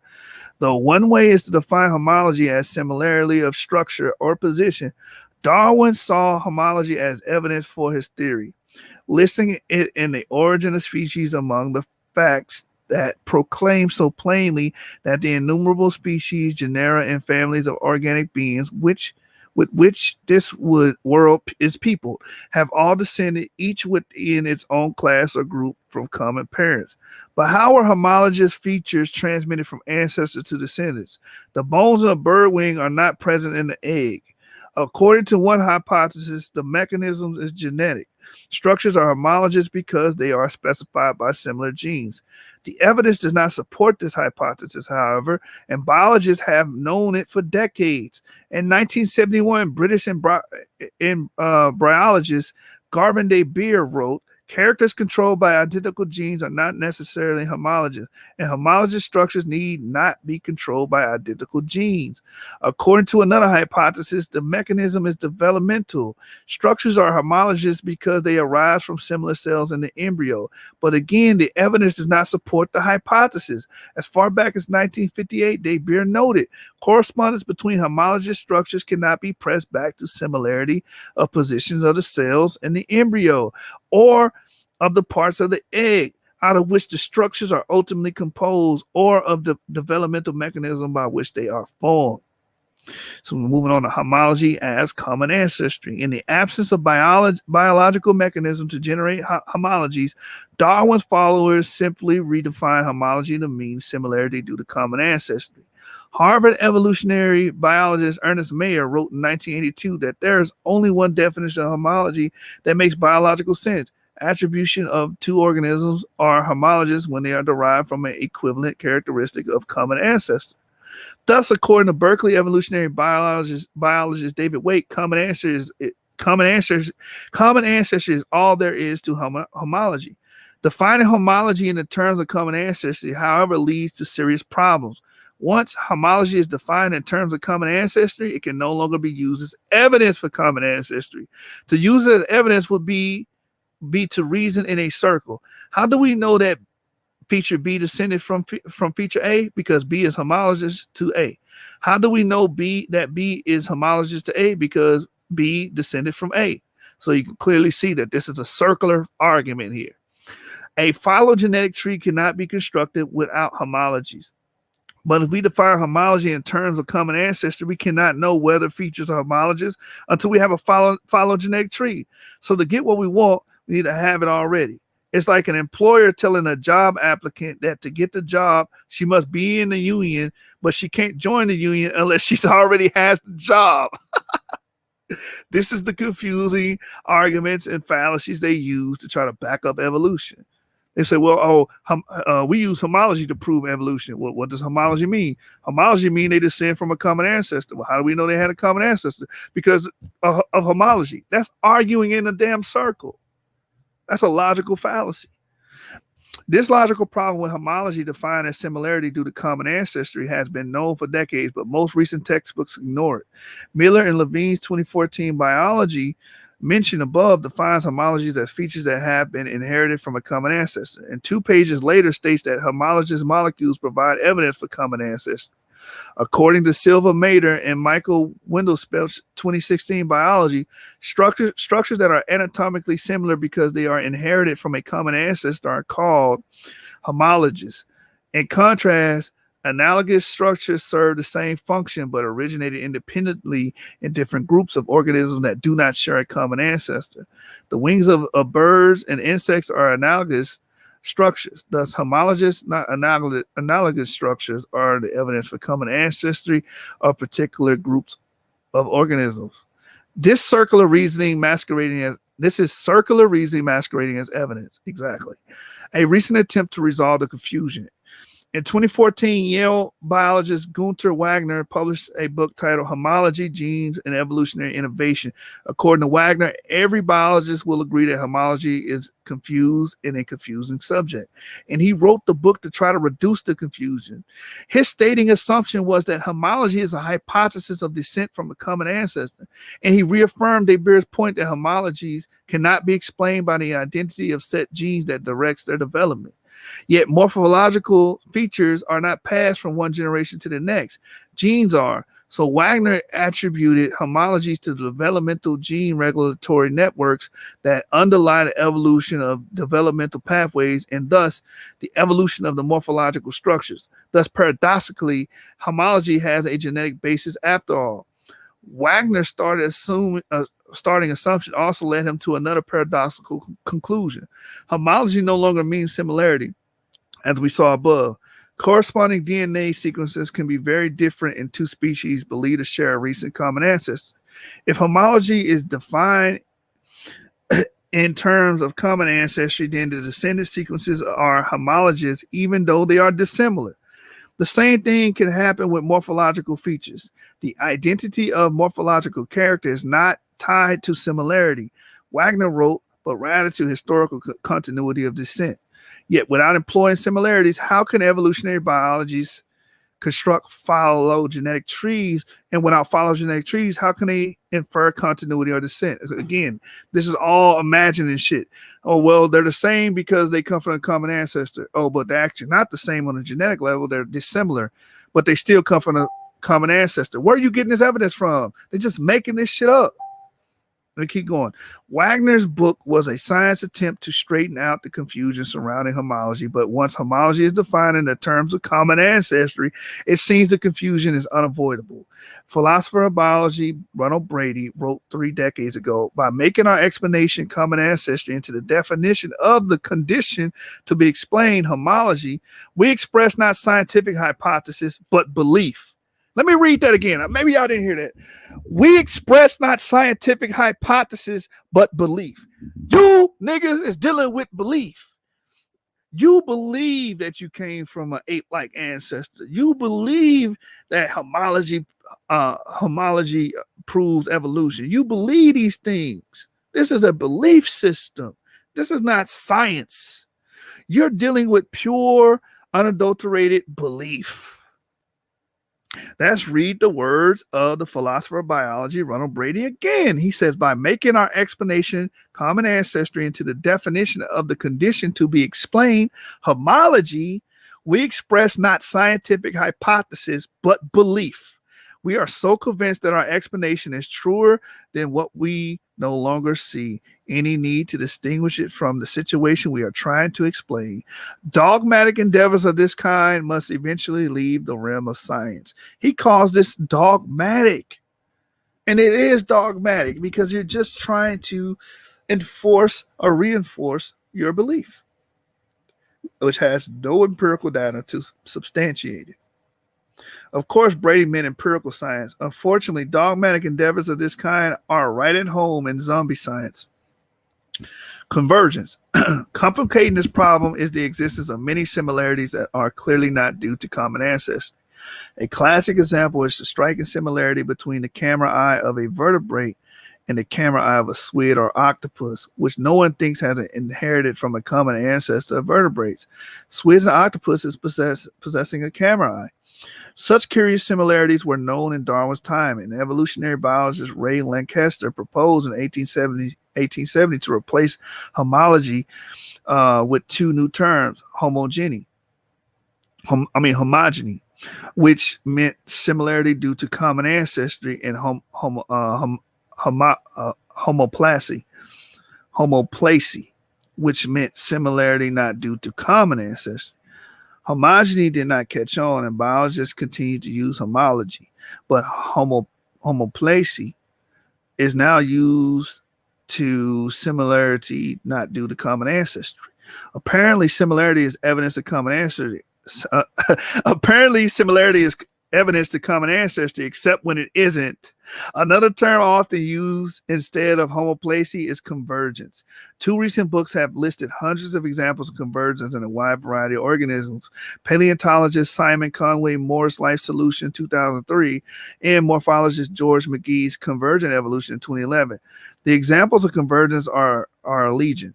Conway Morris goes so far as to say that convergence is ubiquitous. So we see convergence, what they call in convergent evolution, all across the board throughout all organisms, which kills the argument that homology shows common ancestry, because homoplacy are convergent shows that no, just because they have a similar feature doesn't mean they come from a common ancestor. Like I brought up earlier, pterosaurs or pterodactyls have wings, but birds and pterodactyls do not have a direct common ancestor. No one says that, even though they have similar structures. Birds and bats, similar structures, but they don't come from a direct common ancestor. No one teaches that. But then you want to go around and try to infer that similar structures means common ancestor. Get out of here. That kills it. Animal convergence. Mammals have 3 modes of giving birth. Placental mammals nourish a fetus with a placenta and give birth to a fully developed baby.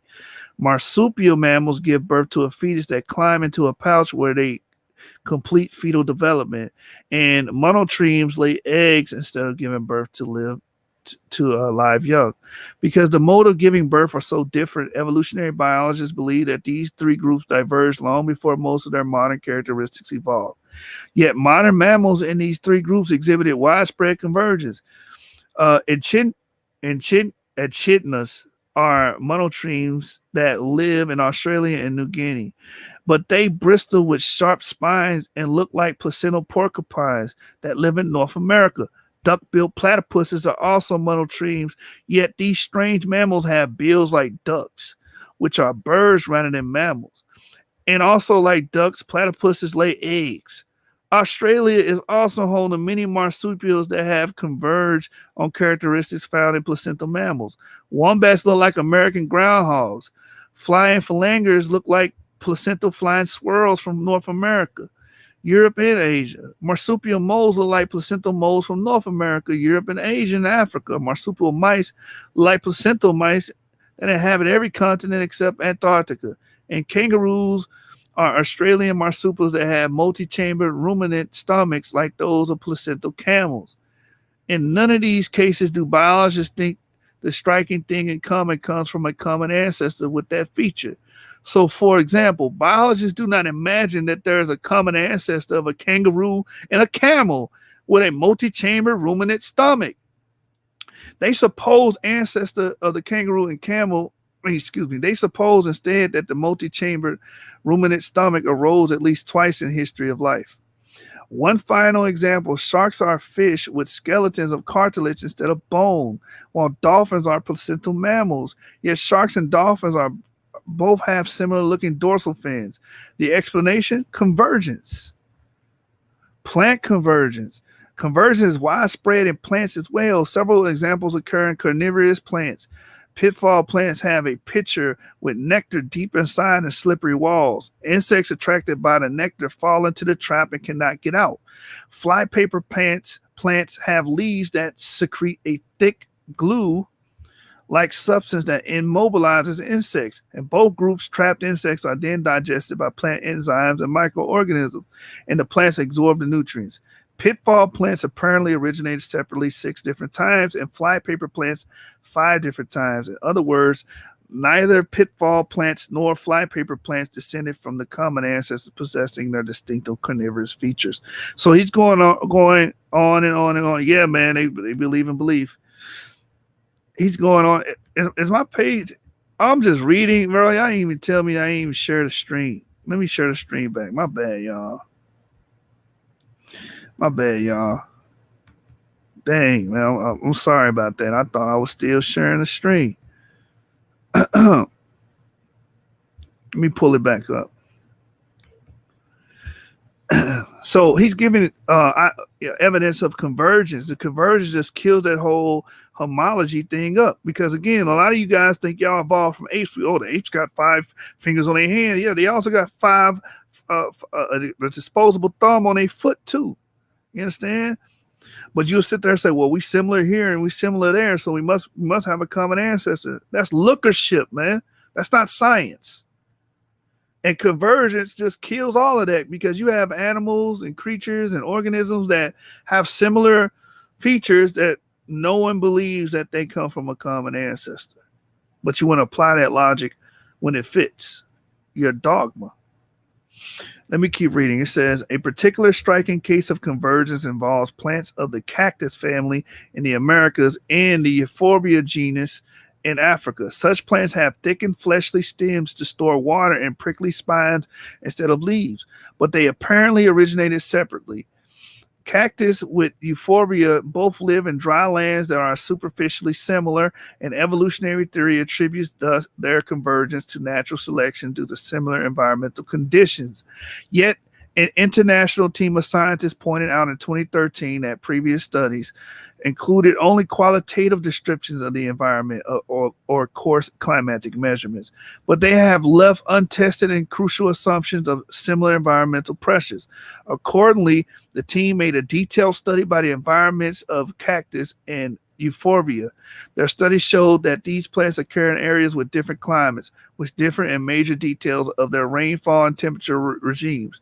Indeed, points of similarity were fewer than the differences. Why then did the plants converge to become so similar? So they can't use, oh, well, they're in the same environment. That's why they got the same structure. No, we're seeing that these plants the cactuses are in wet and dry situations, and they still have the same structures. So you can't even use that as an excuse. So let's keep going. It says, what causes convergence? George McGee argues to the view that evolution is entirely historically contingent and thus unpredictable and non-repeating is demonstrably false. He concludes the phenomenon of convergent evolution demonstrates that life repeatedly evolves in a finite number of preferred directions. If this is true, and if convergence is not due to natural selection in similar climates, what does cause it? For Simon Conway Morris, convergence is due to biological constraints that guide embryo development down specific pathways. The constraints of life make the emergence of the various biological properties very probable, if not inevitable. He argues thus widespread convergence is to be expected. Then he goes a step further. Not only is the universe strangely fit to purpose, he writes, but so too is life's ability to navigate to its solutions. Purpose sounds suspiciously like design. Exactly. If these organisms have mechanisms inside of them and their DNA to give them what they're called convergence to survive and thrive, then that sounds like a design. That doesn't sound like blind chance, unguided processes that you hear about in Darwinian evolution. That sounds like someone planned this out, learned all the variables, like fish. I'm going to give you a great example with fish. Fish have a mechanism to pretty much have create antifreeze, quote unquote, in their body when they're in colder waters. Something had to design and prepare fish for that and know all the variables. Okay, the variable of this temperature and the temperature of warm water, we're going to have this feature. And then once he goes here, they're called epigenetic tags. They're able to turn these tags on, and their bodies are able to produce, I think, glycerin or some kind of sugar, and they use that as antifreeze in their blood so they don't die in colder waters. That's just a testament to intelligent design. It has nothing to do with we randomly evolved from primordial soup or these single cell organisms that came from 23 amino acids that came from God knows where. It has nothing to do with that. We obviously see design in organisms. Someone designed. Like if you know anything about programming, you have if-and statements. You understand? If this happened, then this happens. If the fish goes into colder waters, then activate its ability to create what we liken it to antifreeze, so they don't freeze to death in those colder waters. That takes a programmer. That takes ingenuity. All right? Let's keep reading. A concept masquerading as a fact. Ironically, as evolutionary biology has become more scientific in the empirical sense, the tree of life has become more illusory. Yet in mainstream biology textbooks and in popular television shows and science magazines, the tree of life is presented as an unquestionable fact. Why? One reason is that, as far as we can tell, all living things are descended from other living things. Spontaneous generation has never been observed, and we see descent only within existing species. Since all living things apparently come from other living things, it is not unreasonable to think that perhaps some species might be descended from other species. But why all? The reason science says that all species must have descended from common ancestors is the materialistic science abhors the idea that any of them were created. According to materialistic science, creation is ruled out from the start. If, as Darwin thought, the only alternative to the tree of life is separate acts of creation, and if creation is not allowed, then the tree of life wins by default, whatever the evidence. Notice that such reasons cannot be defended on the grounds of methodological naturalism. Someone operating within the framework of methodological naturalism could decide that the true history of life is beyond the reach of empirical science and move on to more tractable problems. But nothing forces such a person to assume a materialistic conclusion that has been refuted by the evidence. Evolutionists who insist there must be a materialistic tree of life, regardless of the fact that fossils cannot provide evidence of ancestry and descent, regardless of the persistent inconsistencies in the molecular evidence, and regardless of the evidence against materialistic explanations for homology, are practicing not methodological naturalism, but philosophical naturalism. And worse, they are dressing it up as empirical science when it's really zombie science. The tree of life is an illustration of an idea, though in the hands of materialistic science, it has become more than that. It is an icon that has been used and continues to be used to indoctrinate people into the dogma of evolution. Although Stephen Jay Gould believed in evolution, he wrote insightfully in 1989, the iconography of persuasion strikes even closer than words to the core of our being. But many of our pictures are incarnation of concepts masquerading as natural descriptions of nature. These are the most potent sources of conformity. So what he's telling you is most of the biggest evidence you have are pictures, illustrations. Someone drew and imagined this shit. Human evolution from a chimp or ape-like ancestor is an imagination. It's fictive. It's Pixar. It's Walt Disney. It's Cartoon Network. It is not built on empirical science, on things we can observe. It's because someone sat down and drew it in sequential order. Same thing with birds coming from dinosaurs. Someone drew that shit out as an illustration, the tree of life. An illustration. All of this shit is pictures. It's not science. And that's what Stephen Jay Gould was pointing out. And that's the end of the chapter. When we follow up, we will go to chapter 3, and we will be dealing with survival of the fakest, which is a play on survival or the strongest or whatever. So y'all can look forward to that. Y'all can look forward to that when we continue to chop this fable in the words of the great and late Loaded Lux. Again, if you follow in this dogmatic mode of thinking, man, evolutionary science, you follow in the picture page scholarship. Picture pages, time to get your picture pages, time to get your crayons and your pencils. Picture pages, open up your picture pages, time to watch Bill Cosby do a picture page with you.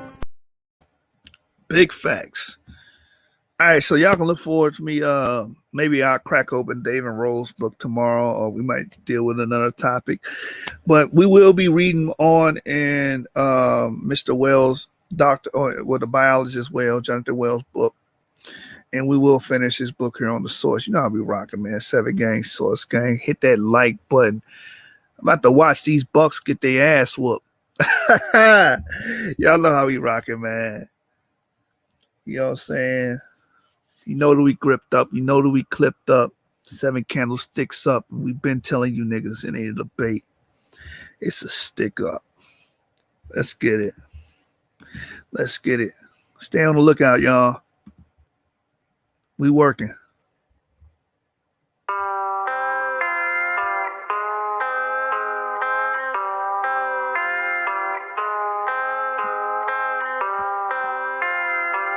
for big business. RSK, let it play, boy. Yeah. When I tell them I'm an Israelite, it's big business, not miniature. Serving same thing as minister. Kill the flesh, how to finish them. These commandments, they'll sustain you. I'm surrounded by these angels. I ain't worried, I'm protected from seen and unseen dangers. When I tell them I'm an Israelite, it's big business, not miniature. Serving same thing as minister. Kill the flesh, how to finish them. These commandments, they'll sustain you. I'm surrounded by these angels. I ain't worried, I'm protected from seen and unseen dangers. I wake up inside me a prayer, brush my teeth, babe, then I throw on some threads. Wash my face, grab a cup, hold me some yum, put on my backpack, then I'm off to the bread. I eat these devils for breakfast, gotta be careful. Whole lot of blood being shed in the streets. World is so wicked, I weep for the living, I drop a free church for the dead. All my white friends in my pocket, or either they loading onto this black card that I swipe. Say every time that I drop it, the verses be hitting more harder than problems of life. Rich, I collected 2 pennies from every person that willingly gave me advice. Being afraid can't exist in my spirit, I'm fearing no man but the Father in Christ. I put in work with the brothers, we stood on them corners from 10 to like 9 the same night, teaching our people the gospel, equipped with a camera, some posters, some speakers and mic. Every time that I see mama, she telling me, son, you gotta walk in the light. Christ, the bread of heaven, keep feeding my spirit, and I wanna load, not a slide. When I tell them I'm an Israelite, it's big business, not miniature. Serving same thing as minister. Kill the flesh, how to finish them. These commandments, they'll sustain you. I'm surrounded by these angels. I ain't worried, I'm protected from seen and unseen dangers. When I tell them I'm an Israelite, it's big business, not miniature. Serving same thing as minister. Kill the flesh, how to finish them. These commandments, they'll sustain you. I'm surrounded by these angels. I ain't worried, I'm protected from seen and unseen dangers. When I tell you I'm an Israelite, tribe of Judah, don't you take it personal. Plead the blood on these demons, we purging them. Don't entertain Jezebels, we be curving them. Ayy, I got a ribbon, she virtuous. In person, this blue life ain't virtual. I can't forget when I heard the truth. I got cut with that word, it got surgical. Conviction can lead to repentance. I pray these verses encourage you. We repented, now we on the vertical. Judah rising, see Isaiah 32. Big business, nothing minuscule. I picked up that pen back in middle school. Guard your light and take heed who you listen to. Watch your mouth and your ears and your vision too. Hashatan and Shalkani won't finish you. In Mortal Kombat, this war is not physical. Gird your loins up and follow the general. Messiah is coming, that's scriptural. You gotta starve your flesh. The real war ain't even started yet. This look like a setup for a second exodus. I'm trying to be where the water at. Let's get it. When I tell them I'm an Israelite, it's big business, not miniature. Serving same thing as minister. Kill the flesh, how to finish them. These commandments, they'll sustain you. I'm surrounded by these angels. I ain't worried, I'm protected from seen and unseen dangers. When I tell them I'm an Israelite, it's big business, not miniature. Serving same thing as minister. Kill the flesh, how to finish them. These commandments, they'll sustain you. I'm surrounded by these angels. I ain't worried, I'm protected from seen and unseen dangers.